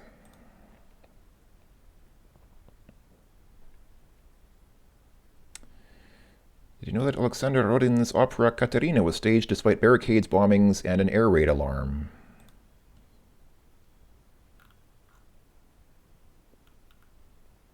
I did not know that. Good to know. Did you know that Paul among the people treats the Pauline epistles as sources comparable to Homer, Aristophanes, and Virgil on Greco-Roman attitudes? No, I did not know that. And the Chessmaster just moved. Thank goodness. Wow. Wowie, wow, wow. Okay, so what did it do? It did e7, g6. So it... Okay, it did capture. I was hoping it would capture. I was hoping it would have the guts to do that, because that's going to be a little more fun. And it did. So, here we go. We go. E7 to G6. There we go. Now we're going to have some fun, right? Yeah, I kind of figured that would happen. The queen took it. I mean, why not? It really has no reason not to at this point. So yeah, queen captured on G6, which also puts the king in... Oh, okay. Notice how quickly that move went. I think the computer realized that it had only one possible move, so there was no need to think ahead. It literally had one possible move that it could do. Everything else was illegal. So it instantly made that move because it had no other legal move. So, okay, G8 to H8. So the king on G8 retreated to H8. Cool. Okay, and it went ahead and pushed that knight forward. So knight goes to H4. Knight to H4. Because open door. Okay. So black is definitely hurting now. Black is definitely at a disadvantage here. It is very definitely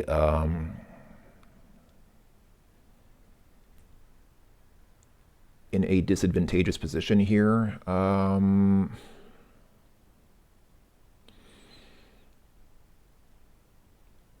And I'm trying to think how it could turn things around. I don't feel like it really can at this point.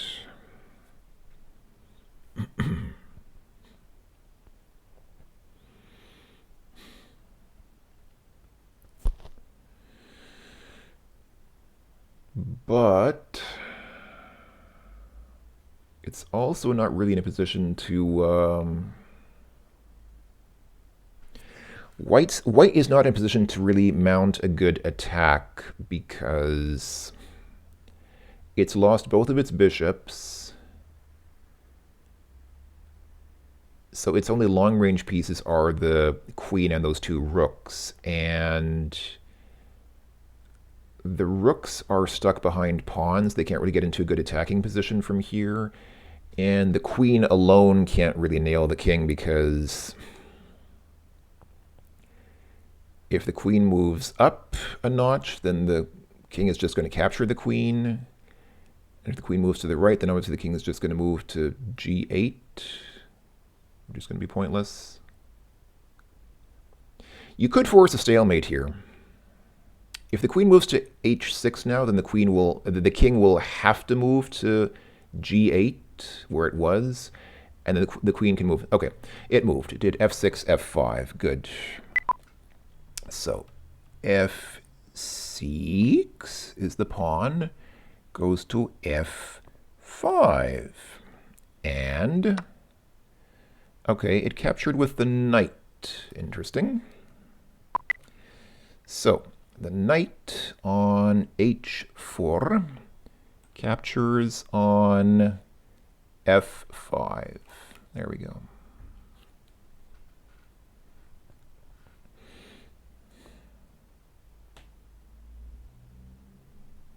I'm kind of wondering what the point of that was. That almost seemed like a suicide run by the pawn because, I mean, what did the pawn think was going to happen? Seriously. Did it not realize that it was going to get captured there? Like there's basically, yeah. There's basically no way for it to stay safe there. Okay, so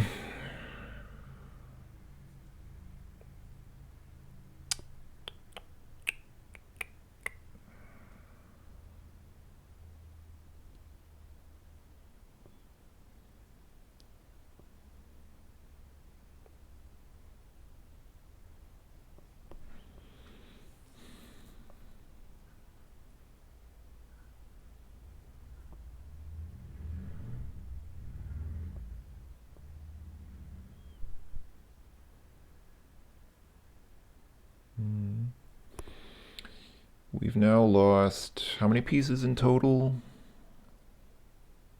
10. Is that right? Yeah, I think 10 pieces. So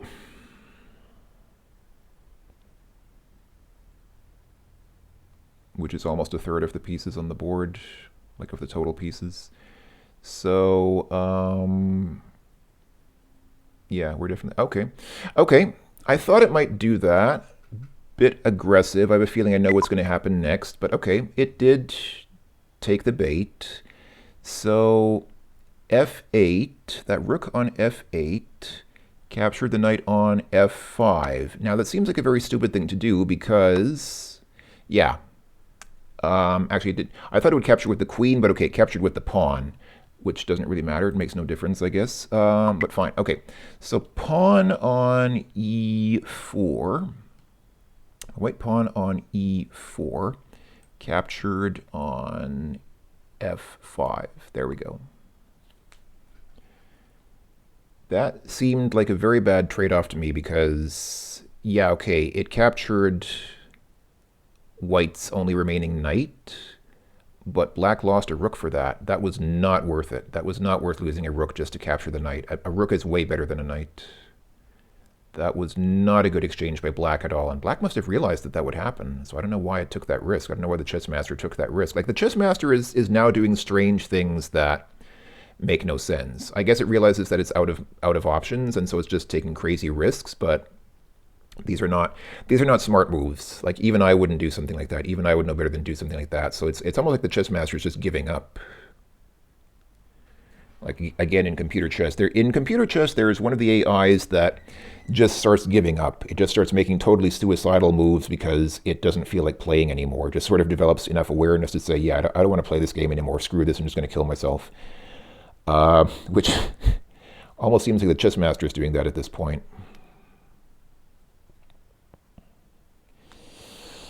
So yeah, the king is totally trapped.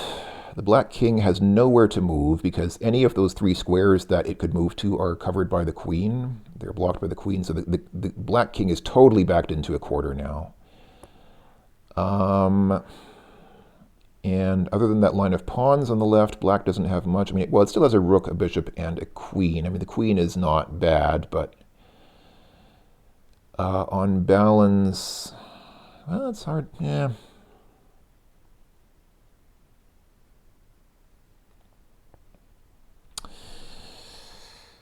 It's interesting how it's played out because white has also lost, I mean, white lost both of its bishops, both of its knights, so white has lost all of its middling pieces. Those are the middle pieces, so it has only the queen and the two rooks now.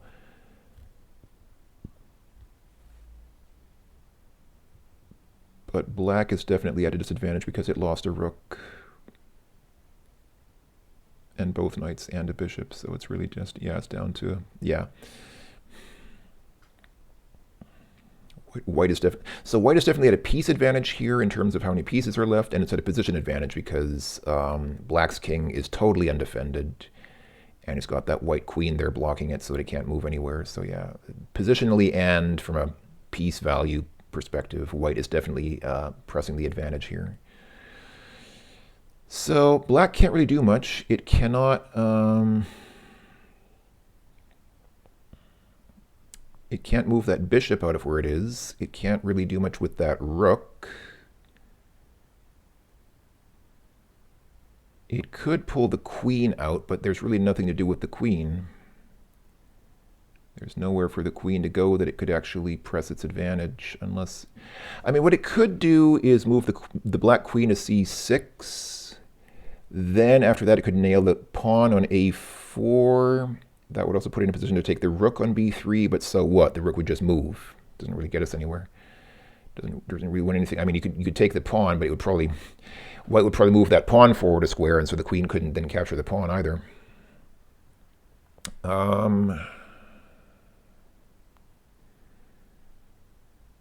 Yeah, I'm not seeing a lot of options here. I have to admit, I think, well, I feel like the Chessmaster is out of options, and I think it realizes that. That's why it's trying to take so long to find a move, but I don't think it's going to find a, good option at this point.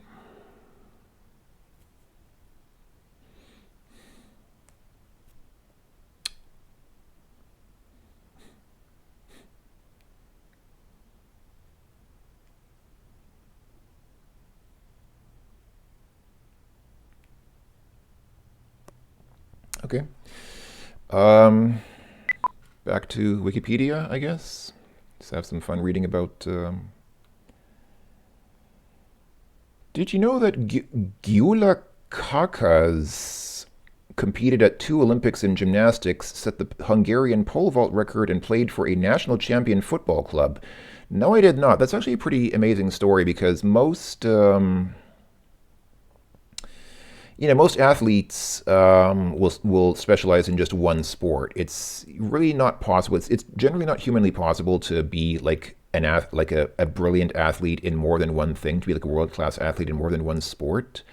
But yeah, Gyula Kakas, born in 1875, died in 1928, was a Hungarian sportsman from Budapest. He was one of the best gymnasts in his country during his career, and also competed in several other sports, setting the unofficial national pole vault record and playing football for the national championship, winning Budapesti TC in 1902. Wow. Competed in the Olympics. It competed in gymnastics at the 1896, 1900, and 1906 Olympics. Oh, 1906 was in intercalated games. I don't know what intercalated games are. What are intercalated games?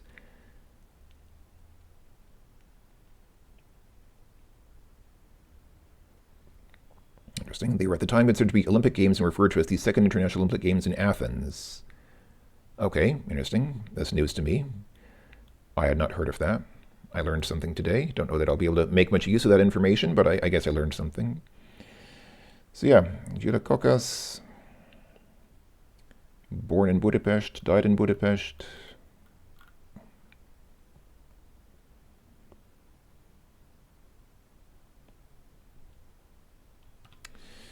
All right, that was a good biography. All right, come on, Chessmaster, give us something. You're going to lose anyway, buddy. Just kind of die with grace at this point, man. I mean, come on, you're going down. You realize that you're not in a position to win this anymore. So just go down with grace. Don't make us all wait. This video's been going on for 2 hours and 21 minutes.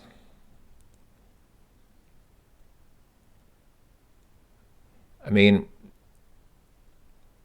if I had any kind of a life, I would complain at this point that my Sunday has been ruined because I wasted like 3 hours of my Sunday making this video. But I know that I wouldn't have anything else to do anyway. Like if I had not made this video, I wouldn't have had anything else to do on a Sunday. So kind of reflects my personal life. So I'm not necessarily complaining, but I'm not complaining about losing the Sunday because I wouldn't have done anything else anyhow. But come on, Chessmaster, just have the grace to die with some dignity at least. Don't drag this out any longer. Don't waste people's time by taking like 5 minutes per move at this point. Like, what are you even calculating? You don't even have that many moves to make. You literally do not have that many moves to make. You can't move your king. You can barely move your bishop. Your bishop can move backward like 1 square, which is useless. You can't make any real moves with your queen or rook. So what are you even considering? What move trees are you even evaluating at this point? Seriously. I seriously would like to know, because I would like to know what it is even considering, because it has not many pieces left. The king can't move at all, so it has only 8 pieces. No, that 1 pawn can't move, so it has only 7 pieces that can even move at all.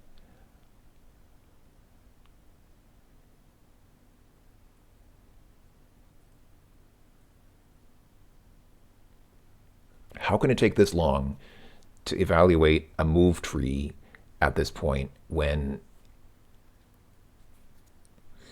I mean, what's happening is it doesn't have any good moves. What's happening is it realizes it doesn't have any good moves, so it's really desperately trying to find the best move in the situation, but there is no best move anymore. It's really... I think it's pretty much over. I think it's pretty much over for Chessmaster already. There's nothing really to...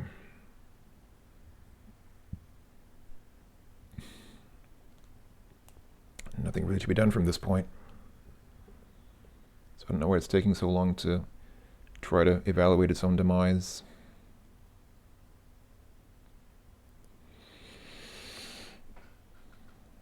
It did kind of have us going for a while. When it launched that one surprise attack, it did almost seem like it had the edge on chess.com for a while. Like for a little while, it kind of seemed like chess.com was caught off guard, and Chessmaster actually managed to launch a surprise attack, but it was not able to press that advantage. It was not able to keep things on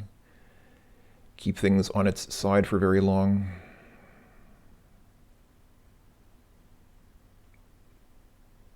Booyah. Come on, man. Now even I'm starting to get impatient. Like, I could understand if this was mid-game, but this is not even mid-game anymore. This is probably already end-game at this point, because I really don't think that anyone... I don't think that even chess.com could win at this point. I think even chess.com would probably resign at this point, because it would realize that it's got no game at this point.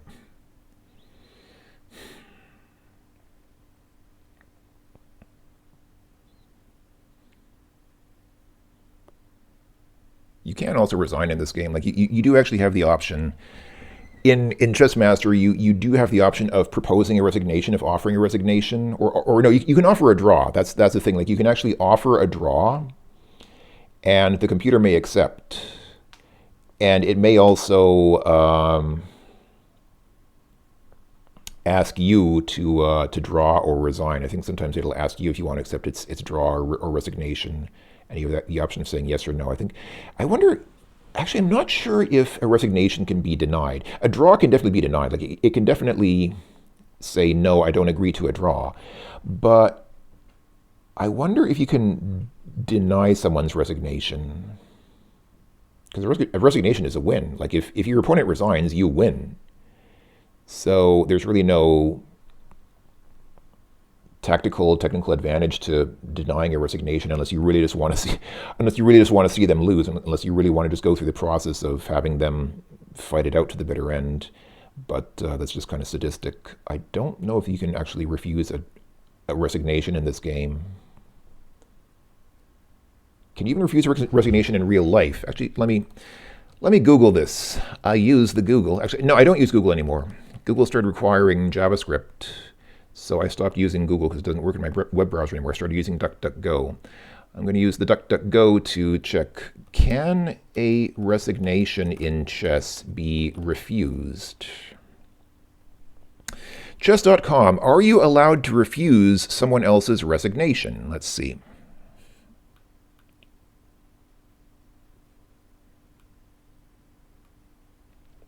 Yes, you are allowed to refuse an opponent's resignation. Copied from FIDE statute 13, 11. Okay, I think that might be a joke.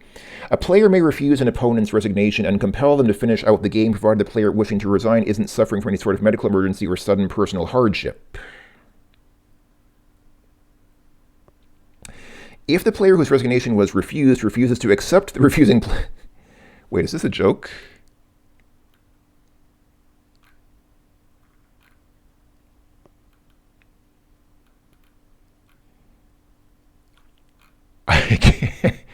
I can't tell if this is... It's almost written like a joke. If the player whose resignation was refused refuses to accept the refusing player's refusal, the refusee may be, including but not limited to, refused entry into future FIDE-sponsored events, monetarily sanctioned, and physically compelled to finish the game by whatever means the arbiter and/or tournament director deem necessary. Okay, so technically you can refuse someone's resignation, but they're gonna mess you up badly for it. So technically it is, according to the rules of the game, it is strictly possible, but you will probably ruin your career by doing it because people are not going to want you to participate in their tournaments after that. Okay, so it's considered very bad sportsmanship. So basically, if somebody offers you resignation, technically, you can say, no, I don't accept, play on, but you will probably shoot yourself in the foot because even if you win the game, you're probably going to destroy your chess career at that point because that's bad sportsmanship and they won't want you in chess tournaments after that. Okay. So that answers the question in real life. In Chessmaster 3000, I don't know, you can offer your resignation. I don't know if the computer can accept or would. I don't know if the computer can deny that or will deny that. And I don't know if the computer wants to resign. I don't know if we have the option of denying of refusing its resignation. I think it has happened. I think I've seen that happen, that the computer has offered a resignation. I think it can happen in this game that the computer asks you to accept its resignation. I think I probably said no because it's a computer. Like it can't really suffer from hardship as a computer program. If it were a real human opponent, I would say yeah, sure. But as a computer program, it's not like the computer program is going to need therapy. I don't think.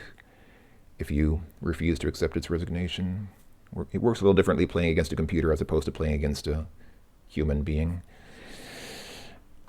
Wow, this move is still going. My goodness, this move is still going. How long has this move taken? Seriously. How long has this move been going for? I didn't even, I mean, I see the timer, but I don't know when the last move took place. And chess.com does not have times on the move, so I don't see when the last move was made. Or does it? Can I choose to, hold on, is there an option to turn on times here? Can I turn on the times somewhere?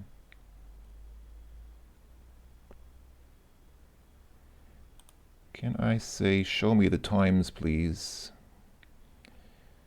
The times, they are a-changing. I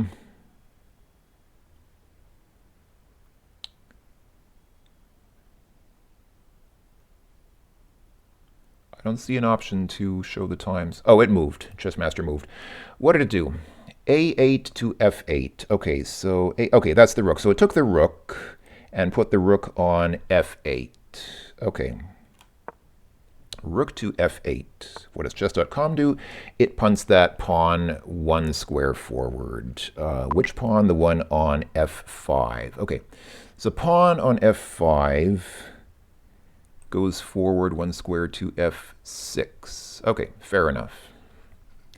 It took a very long time to decide to move that rook. It took like 5 minutes to decide to move that rook. That was like the longest rook move in human history. I mean, it probably wasn't. I'm sure there have been longer ones, but wow, I was not expecting it to take that long. Are you going to take another 5 minutes, 5 or 10 minutes now to decide what to do with your rook now?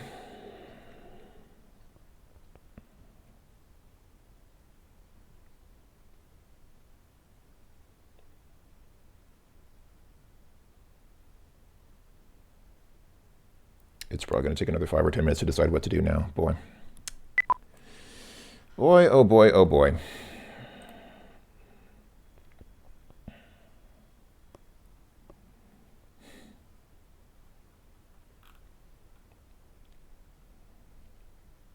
Just looking at the, I'm looking at the Wikipedia article for Chessmaster 3000, and Wikipedia articles often do list contemporary reviews for games. So like at the bottom of the article, it lists magazines that reviewed Chessmaster 3000. Why are half of them German? Actually, more than half. Hold on. There are 7 magazines here that reviewed Chessmaster 3000, and at least 4 of them are German. Okay, 2 of them are the same. So ASM, or Aktuelle Softwaremarkt, reviewed it twice. Okay, 2 of them are Aktuelle Softwaremarkt. One of them is PC Games Germany, one is Playtime in German.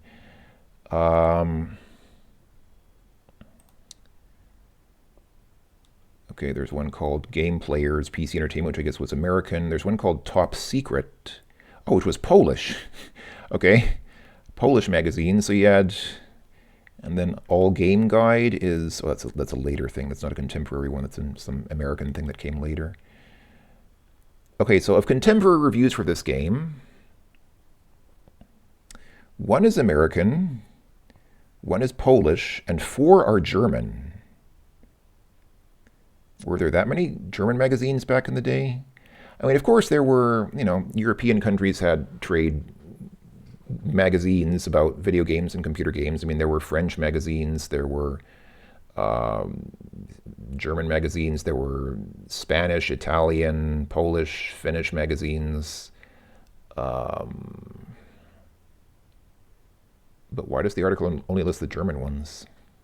I mean, the Wikipedia article only lists mostly the German reviews of the game. Is there a plethora of German Wikipedia editors who mostly edit these old articles about old computer games? That would be interesting to know. I really want to know now, what causes that? There must be some reason why a majority of the cited reviews on this Wikipedia article are from German magazines. It can't be that only German magazines reviewed the game. There must have been lots of contemporary reviews from American and British and other magazines as well. So what causes mostly German reviews to show up on the Wikipedia article? Does that reflect the demographics of the Wikipedia editors? And if so, why are German Wikipedia editors so active on the English language Wikipedia? I could understand on the German language. I could understand totally if this was the German Wikipedia, but I'm looking at the English Wikipedia. Why would German editors be so active on the English language Wikipedia?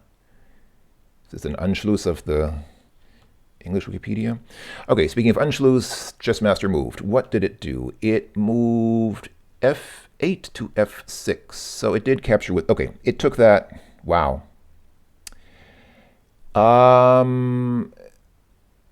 I can't, okay, hold on. Before I talk, I'm going to go ahead and move the move. So f8 to f6. And I bet I know what's going to happen now. Yep, that was obvious. Queen captures rook on f6 and also puts the king in check. Now, I have to ask, was that really worth it? That was total suicide. That was like an absolute suicide mission. Because all that black did was capture a pawn. Yeah, it took a pawn, but it knowingly sacrificed its only remaining rook for that. Like, it doesn't make any sense. It makes zero sense. That was absolute suicide. Even I would not have done that, and I'm not a great chess player. Okay, it already moved the king. So what did it do? It moved the king. Yeah, okay, so it moved the king from h8 to h7. What does chess.com do? It slides the rook over one. Okay, so it slides the rook from b3, one square over, to c3.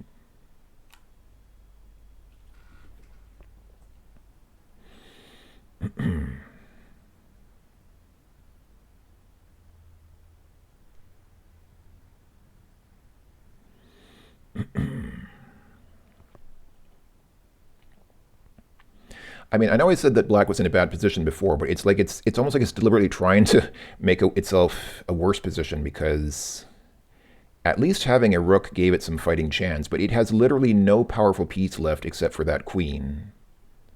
I mean, the bishop is a mid piece. The bishop is not really going to be able to do much, so it has nothing. It has nothing except that queen. Its only real hope would be to advance one of those pawns. If it could advance those pawns to a promotion, that might be the vaguest notion of a fighting chance, but it's not going to be able to do that. There's no way. All of its pawns are still at near beginning positions. There's no way that it can get any of those pawns to the finish line by now. So, okay, it did move a pawn forward. Wait, really? Seriously? Did you just do that? Wow. Wow. Okay, I'll put it in. d6 to d5. So d6 is that pawn. Goes forward to d5. And, oh, it did not take the queen. I thought it might do a queen exchange, but it did not. It actually, okay. I might have done a queen exchange at this point just to get the queen off the board, but okay, you don't have to. So it moved the queen to where? To e7. Queen to e7, which is another check. And I have a feeling I know what's going to happen now. It's going to have to move the king out of the way. Question is, does it move the king up or down?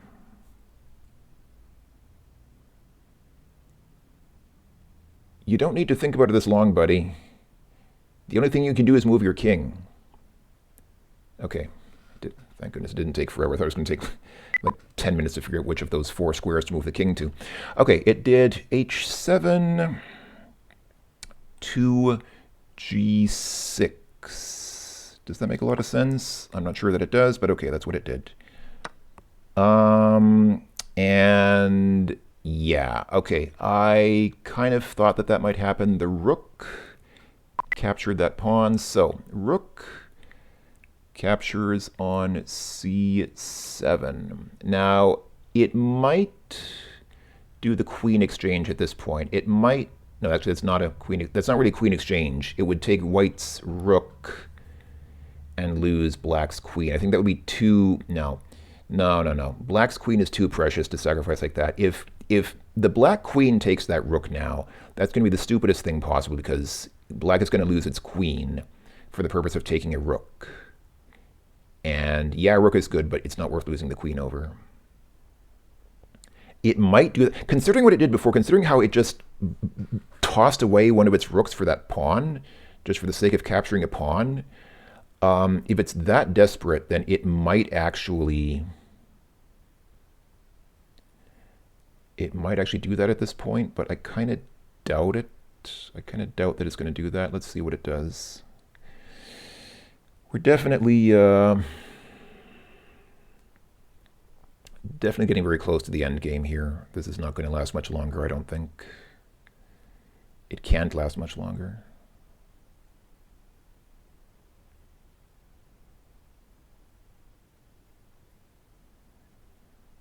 Let's see. If I were white now, I mean, I guess the thing to do would be, so the white queen is now covering that rook on c7, so the rook on c7 can't be captured. So I guess what I would do is take the pawn on e5 just to get the pawn out of the way, because I would still be covering the rook from there as well. It's probably going to be white's next move. White's probably going to move that queen to e5, take that pawn, and still keep the rook protected.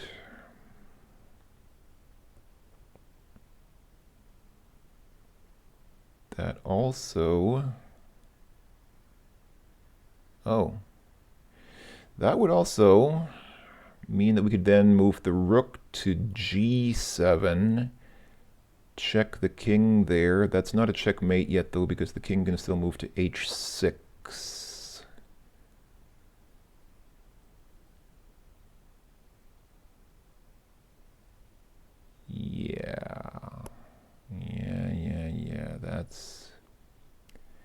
It would have, if you move the white queen to e5 and then the white rook up there to g7, then that does put the king in check from the rook, and the rook is protected by the queen, so the king can't just take the rook, but it's not a checkmate because the king will just move to h6. Okay, so it's not really, not really getting anything. We're not really getting anything from that.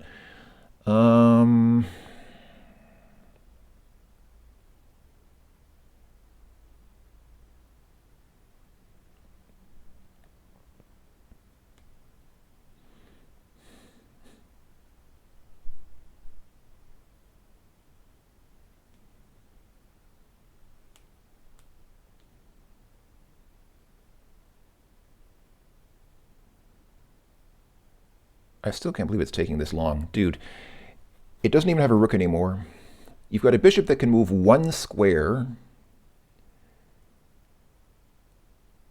You've got a pawn that can't move at all. You've got 3 other pawns that are basically immovable because if you move them, they're just going to get into jeopardy. Well, not the one on d, but that's pointless to move it forward because it's going to be blocked. And you've got a queen, and the queen has from here has a very limited range of motion as well. Queen can't really do much. So, I mean, what are you contemplating? Seriously, what are you thinking about doing? The only thing that you could do with that would be of any meaning whatsoever is move the queen to d4. I'd probably move the black queen to d4, then I could nail the pawn on d3. That's really pretty pointless, but at least it's something. I'm not seeing any other useful moves here. Unless you want to take the risk of taking that rook. I mean, at this point, considering how black has been playing, considering how the so-called Chessmaster has been playing, I wouldn't be too surprised if that queen actually took that rook. Again, the way that it used that rook to take that pawn before, that was shocking. That is shocking. That was total suicide. That was a move that says, I'm not even playing this game anymore.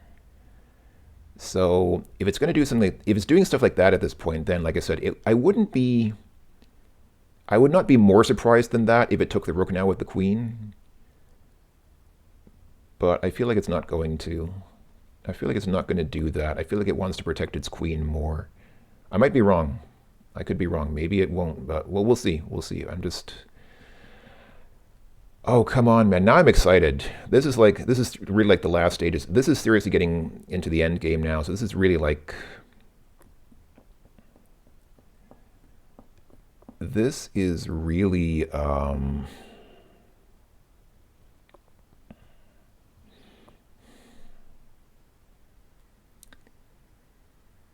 actually impatient because I want to see how it ends. I'm actually excited to see how this game ends now because this is actually a pretty riveting game. This is like the Clash of the Titans. Like it's... I really feel that Chessmaster has mostly been playing pretty respectably, with a couple of notable exceptions. But honestly, other than, yeah, I mean, it did a couple of really weird things that like make no sense whatsoever. But mostly it's been playing fairly representably, like at a level that I would say is pretty respectable. But the fact that it takes so long, the fact that it takes this long to think out its moves, and chess.com consistently responds in like a matter of seconds and is obviously making better moves because it's in a much better position at this point. Well, again, I mean, like I said, it shows you where kind of shows you where computer technology has advanced a little bit in 34 years. I guess maybe some stuff changed in 34 years, didn't it?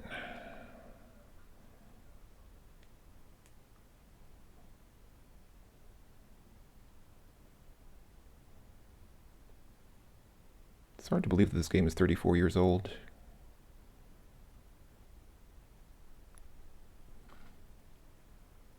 Okay, it did it. It actually, okay. I'm so confident that I know what chess.com's move is going to be that I would almost just do it now, but I'm not going to do it until chess.com makes the move. I'm going to go ahead and put this in first. B6, so B6, yeah, so B6 takes C7, the rook there. All right, and yeah, I knew it. I mean, that was almost a given. That was almost a given that this was going to happen, but I just wanted to make sure because, you know, I could have been surprised.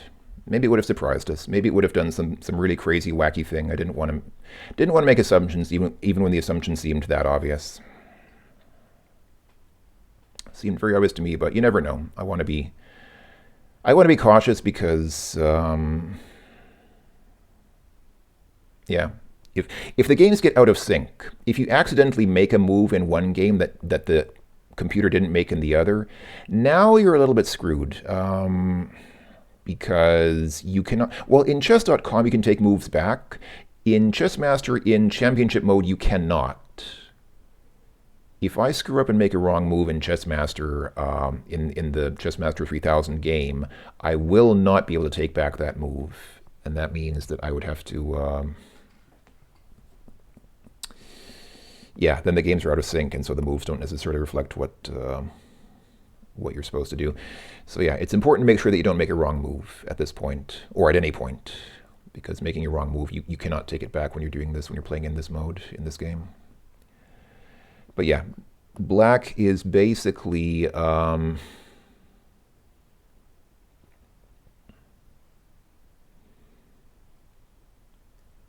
I would say it's totally hopeless. In fact, I could probably beat black at this point. Even I, playing by myself with my own brain, with my own moves against the Chessmaster, could probably win at this point, because black has literally nothing. The only thing it has is, well, it has that bishop, but it can't really do much with that bishop. can't really do much with it. I mean, if it moves it up to b8, obviously the queen's going to take it. But if it moves the bishop down to like d4, for example, it could scuttle the bishop to d4. That would get the bishop out of immediate danger. Wouldn't really be able to do much with it after that, but at least that would get it out of immediate harm's way. The thing with bishops is they can only attack on their same color, because they can only move diagonally. The bishop on the white square can only ever be on white squares, and the bishop on the dark squares can only ever be on dark squares. Most of white's pawns, in fact, most of white's pieces are on white squares, so that bishop is actually useless in capturing them where they are now. It could not capture anything except that one pawn on b4, and, well, technically that pawn, it could capture that pawn on f2, but that would be useless because the king or the rook would just blow away the bishop after that. So I don't think it would be stupid enough to do that. The only thing that bishop could really do is take the pawn on b4, or the queen where it is right now. But if it moved in a position to take the queen, the queen would take the bishop before the bishop can take the queen. So, and the bishop can't even really take that pawn, because if it moved to like c5 right now to take the pawn, the pawn would take it instead, or maybe the queen would take it. But I mean, it can't really do much with the bishop. It can't do anything with the pawns. The only pawn it could move safely is the one at d5. It could kick that pawn one square forward, and then that's it. Then that pawn becomes immobile. Oh. I think I know what's going to happen, but let's not assume. So it did a6, a5. So a6 to a5. Pawn one square forward. Yeah. Interesting that it captured with the... okay, hold on. It did this. So the pawn on b captured up here. Now, it is interesting that it captured with the pawn and not with the queen. It could have moved the queen down here to capture with the queen. It doesn't make a huge difference, but again, the problem now is these pawns are doubled up, and I don't like doubled up pawns because they get in each other's way, and this way is now open here, which seems like a waste, seems kind of stupid. It's not really going to make a huge difference at this point. I mean, black is already so disadvantaged that it doesn't create really much of a disadvantage for white, but still, why do that? Why bunch up your pawns here when you could have just taken the pawn with the queen and left these two pawns kind of guarding this this area here? Seems a bit wasteful. I don't know if there was some specific reason why it did that. Again, it doesn't really make a whole lot of difference. It doesn't really make a huge huge difference at this point, but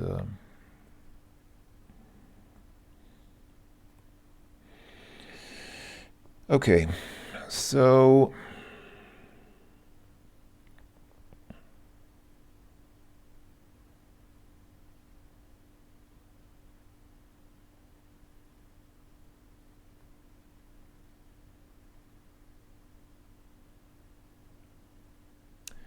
if I were black at this point, I would just move the bishop to d4.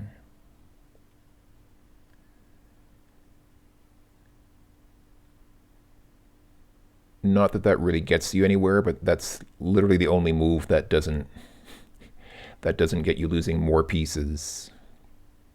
Because where the bishop is right now, it can't do anything. If it goes up to b8, the queen takes it. If it goes down to b6, the queen takes it. If it goes down to c5, the queen takes it. If it goes down to e3, the pawn takes it. The only place it could move is d4, which again is totally useless, but at least it kind of gets it out of harm's way for like a couple of moves. That's the only kind of hope that it has at this point. I would just do that. Because moving the pawn in columns B or E is just going to get the pawn taken by the other pawn, and moving the pawn in column D is useless.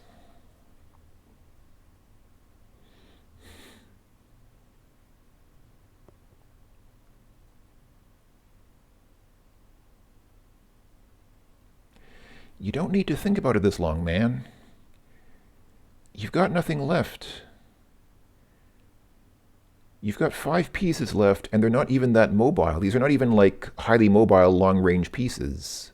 3 of your 5 pieces are pawns. They can only move 1 square. Okay, the pawn in column B can still move 2 squares. You can move 1 or 2. But you can't be taking this long to decide whether to move that 1 pawn 1 square or 2 squares. It can't be taking you this long, dude. What are you doing? What is taking so long? Oh, it moved. I didn't notice it actually moved. Okay, what did it do? E5, E4. Okay, oh, it did actually advance the pawn. Okay, fine. Okay, E5 to E4. And I'm guessing the white pawn takes it. No. Oh, no, it didn't. Okay. The queen took this pawn instead. All right. Well, now that bishop's probably going to have to move. I mean, it doesn't have to. Obviously, it doesn't have to, but if it doesn't, it'll get captured.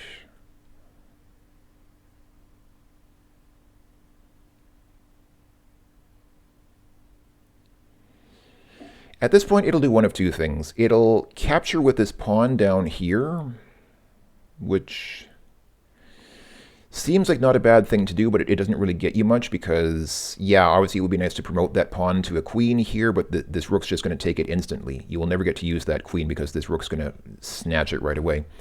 So this doesn't really get you much. So I would move the bishop. I would move that bishop to, you can move it here or here, which again doesn't really get you much, doesn't really win you much in the long run, but at least in the short term, it's a move. It is a move. Come on, man.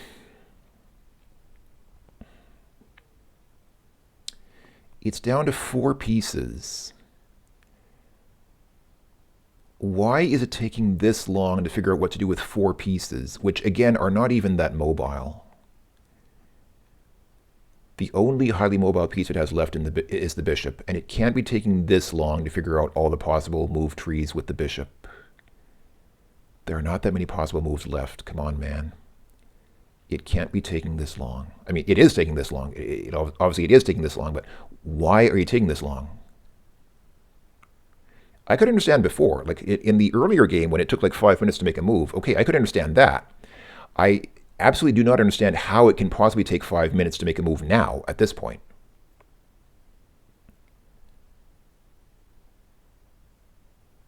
It makes 0 sense.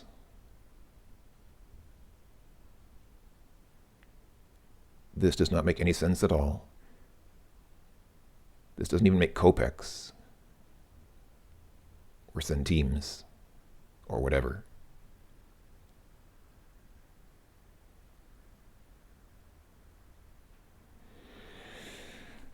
Oh, man. Oh, man. Why you gotta drag on the game so long, partner?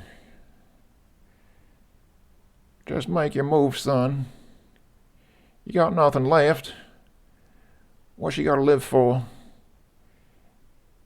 Don't make it hard on yourself.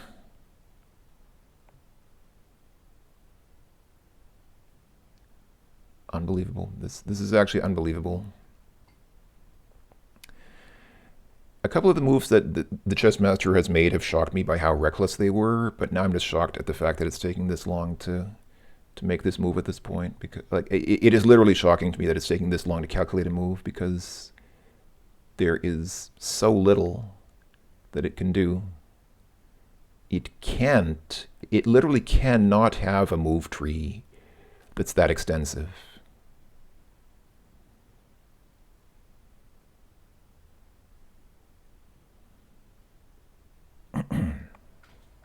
Man.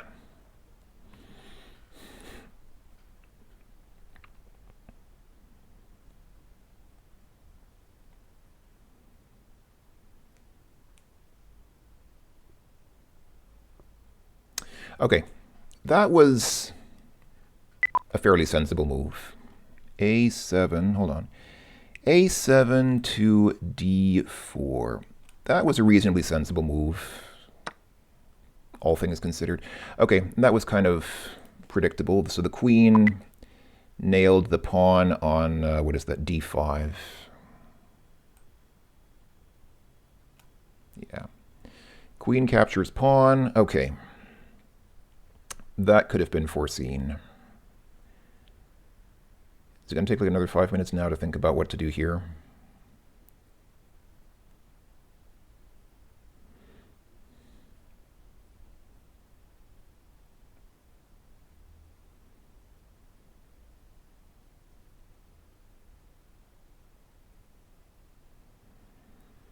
It's down to 3 pieces.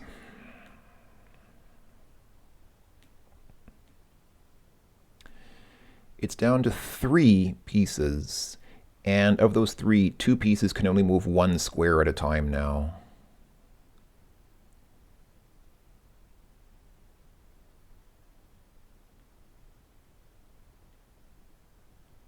At this point, I really want to get that bishop off the board, because I can only assume that the bishop is what's causing it to take so long, because the bishop is still pretty mobile. The bishop can move across the whole board. So it's probably calculating every possible outcome from every possible square. So it's like it's calculating, okay, what happens if I move the bishop to a7? And then it's calculating the whole move tree for like 10 plies after that. Okay, what happens if I move the bishop to b6? And it's calculating the whole move tree for 10 plies after that. What happens if we move the bishop to c5? And then does the whole tree after that. I'm assuming that's what it's doing. That's why it's taking so long. So once we get the bishop off the board, it will have nothing left except the king and the pawn, and those cannot move enough to make big move trees because they can only move 1 square at a time. I'm really hoping that we can get rid of that bishop and that will speed things up, because it is like unreasonable. At this point, I would say it's unreasonable that it's taking this long. My video just passed 3 hours. Holy cow. I've been doing this for 3 hours, and this is totally pointless because it's calculating moves. It's trying to calculate a move that has nothing to do and nowhere to go. It cannot do anything. It literally cannot do anything with where it is now. It has no move tree to calculate. Unbelievable. Impossible.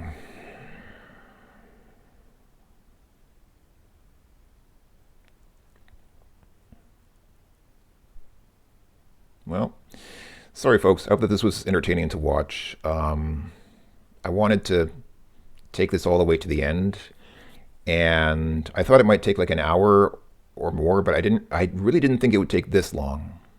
How long has this game been running? I mean, if you add my time and the Chessmaster's time, it's like almost it's well over 2 hours. It's almost 2.5 hours.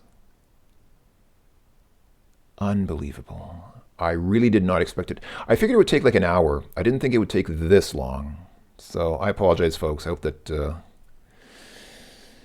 well, I mean, again, if you got bored, then you already skipped ahead. People who got bored with this already skipped ahead in the video long ago. So, yeah. Oh, man. Move, sucker. Get out the way. I cannot believe this. How long has this move alone been going? This move alone has been running for like, I think 3 minutes at this point. Why is it taking 3 minutes to calculate 3 piece positions? Why is this taking 3 minutes? Doesn't make sense. Okay. d4 to c3. d4 to c3. Okay. What's the queen going to do? It's probably going to take... Yep, I figured. The queen took that last pawn. Kind of figured it would do that, but oh well. Okay, queen captures on e4. Bam. Okay. So, I don't mean to be presumptuous, but I'm pretty sure... Pretty sure at this point that black literally cannot win. Chessmaster literally cannot win, because you need more than just a bishop to do a checkmate, and it has no more pawns. Its only hope would have been to advance a pawn to the finishing line and then get it promoted to a queen. which would have never happened anyway because this rook would have just taken the queen right away, would have captured any pieces that got promoted here. But that's obviously, even that wouldn't happen now because all pawns are gone. It literally has nothing left except one bishop, and I'm pretty sure you cannot checkmate with just one bishop. Okay, it moved. What did it do? G6 to G5. Oh, it moved the king. Wasn't even sure what to do with the bishop, so it moved the king. Okay, fine. G6, king moves to G5. Okay. What does chess.com do? Chess.com punts that pawn forward by 1 square. Okay, on column A. Fine. So pawn to A6. There we go.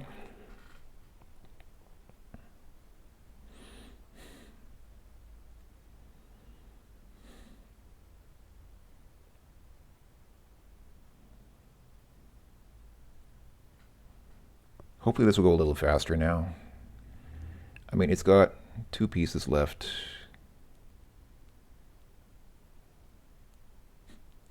On the last move, it moved the king. Why did it move the king forward? What did it think to... I mean, I'm kind of curious what the logic is here. I mean, I realize it can't do much with the bishop, but why move your king forward? Oh. Oh, I didn't even realize. I didn't even realize the king was in check. That move with the queen put the black king in check. That's why it had to move the king, because the king was in check. Okay, I get it. That's why it moved the king. But you could have moved the king back. You could have like moved it to maybe a safer spot instead of... Okay, it retreated with the bishop. All right, fair enough. C3. Bishop on C3 goes back to G7. What does white do? Chess.com. Advances the pawn. That kind of figured. I kind of figured something. It's trying to advance this pawn to a promotion. Okay, that's fine. Pawn goes forward.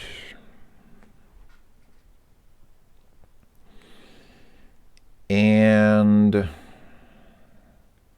that I feel very, very sure. I feel very, very, very sure that whatever black does now, white's next move is going to be pawn to A8. Oh, it already moved. What did it do? It did G5. It moved the king again. Okay, so it moved the king from G5 to H6. Okay, watch it move the pawn. Yep. It promoted the pawn to a queen. That was pretty predictable. So you push this forward, and it asks you what piece you want to promote it to. Click on queen, and bam. Now white has 2 queens. Equals Q, indicating promotion to a queen. Okay. That just made things even more hopeless for black now.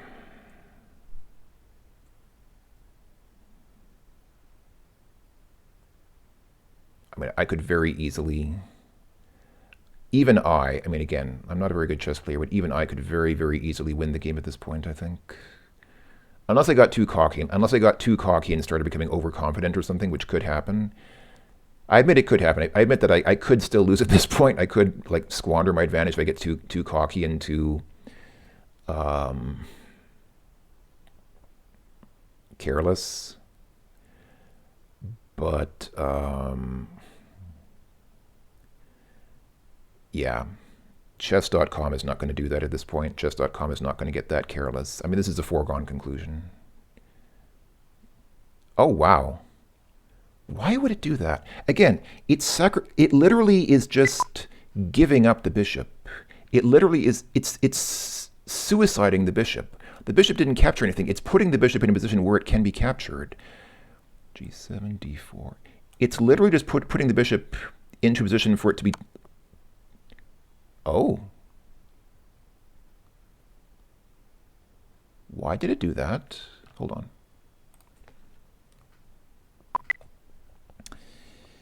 It moved the king on queen, moved the queen on A8 to C6. Oh, it's going for checkmate, I guess. It's not even going to bother with the bishop. I figured it was going to capture the bishop to get the bishop out of the way, but it's not even bothering with, it's not even thinking about capturing that bishop. It's already going for mate. Chess.com is already going for blood. That's it. The game is over. It's already going for a final mate. Okay, no problem then. All right, H6, to G7. And now it's going to move very quickly. Interesting move. Okay, a little bit different from what I would have done, but not bad. So queen on C6. So the notation here is QCG6. So queen moves to G6, which is this square here. But because both queens could move to this square, it says QC. So queen on C, which is this one here. So queen on C6 moves to G6. Check. Okay, and I guess the king only had one valid move at that point. That's why he moved so quickly. King moves. So G7 goes to F8. And there we go.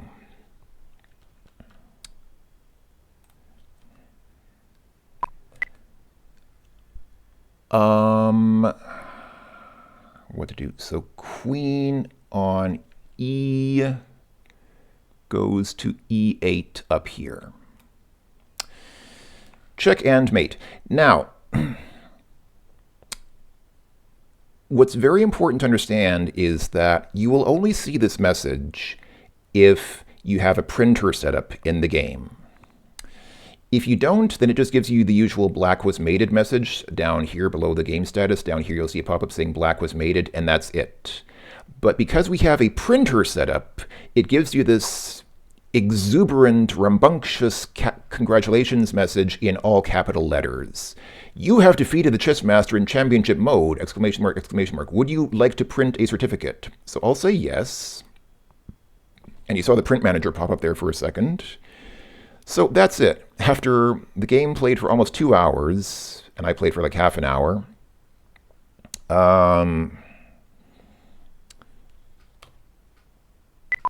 we got our certificate. So, interestingly enough, Chess says that we made 0 mistakes, 0 blunders, and 0 misses. So it seems to rate the Chessmaster's ability fairly highly. It seems to say that the Chessmaster did a pretty good job, even though I don't think it did. I think there are some cases where it just did like a total throwaway. But anyhow, okay, so I'm going to go ahead and go back to the command line and take a look at my DOSBox-X folder.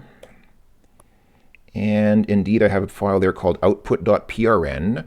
So just like last time, you saw the command already, so I'm not going to show the command again because you've already seen it. But I'm going to go to my Ghost script folder, Ghost script bin folder, and I'm going to type gswin64c, and then c:// what the heck, I might as well show it. Not much point to it because you've already seen it, but we might as well play along. I'll show you what I'm doing just to show it. What the heck, why not? So, here we go. So, GS, what is it, 64C, not the one without the C, and then c:/ DOSBox-X / what was the file name? I just hit tab, output something, output.prn, I think it was called. Yes, there we go. And now we get our certificate. Let me switch the window to my Ghost script image. Here we go. Certificate. This is to certify that let me maximize this window here. Fix it up in OBS so that you can actually see the whole thing. Hold on, let me just scroll it a bit. And there we go. So this is what the certificate looks like. This is the certificate that gets printed out when you actually beat Chessmaster 3000 on championship mode. And I did this when I was a kid. I think I printed out 2 of these actually when I was a kid. I printed one for myself and one for my cat. I don't know why I did this. Children do things without necessarily needing a good reason why, but that's what I did. So there you go. That's what it looks like when you print a certificate for yourself, or we print a certificate after defeating the Chessmaster 3000 in championship mode. And now, for the final thing that I wanted to show, the little sort of surprise or Easter egg or whatever you want to call it at the end. This is the certificate. This is the grand crowning achievement. This is the victorious certificate that shows that you won. But I admitted before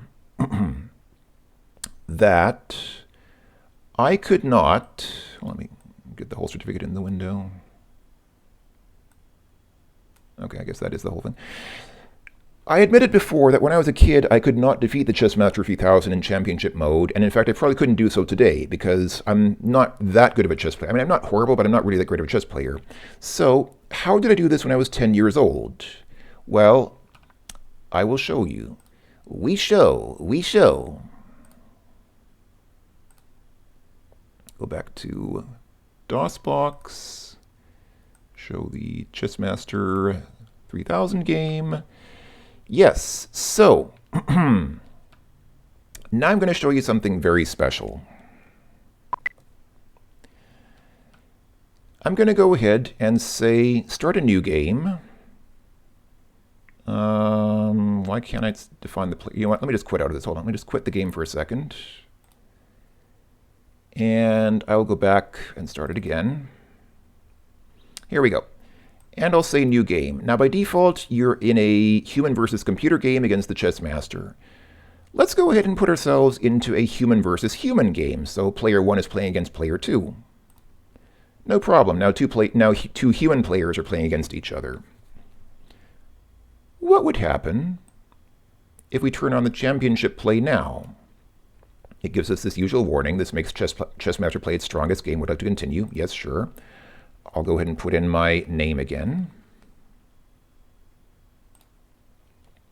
But look what it's done. It's pit Late Blight against the Chessmaster. But if I actually start playing the game, I play for both sides. Because I selected a human versus human game. And so it plays out like a human versus human game, but it thinks I'm playing against the Chessmaster. I think for this to work, I think white has to beat black. The game just assumes you're playing as white. In this championship mode, you don't seem to have the option to play as black, so you have to play as white against the Chessmaster being black. And if you're playing as a two human game, as I'm doing now, you know, human versus human, then the person playing white, black has to be defeated. For this to work, black has to be defeated. It doesn't seem to give you the option of playing for the black side in championship mode. So yeah, when you want to win on championship mode, you have to have white win. It sounds kind of racist when you put it that way. That's just a joke. But anyway, I assume this is a bug. I mean, obviously it's a bug. It's not supposed to work this way, but it does. So let's just go ahead and play the game. I'm going to put my queen out there and put my queen in terrible danger. Let's go ahead and get white capturing some other pieces here. Going to go ahead and do this and some, let's see, what should I do? How can I get white to win the fastest? I don't know. Let's go ahead and do some stuff like this, and then some stuff like that, and then have the queen take that, and then do that, and have the queen take that, and let's see, do I want to, let's just have the queen take all the pieces, and then,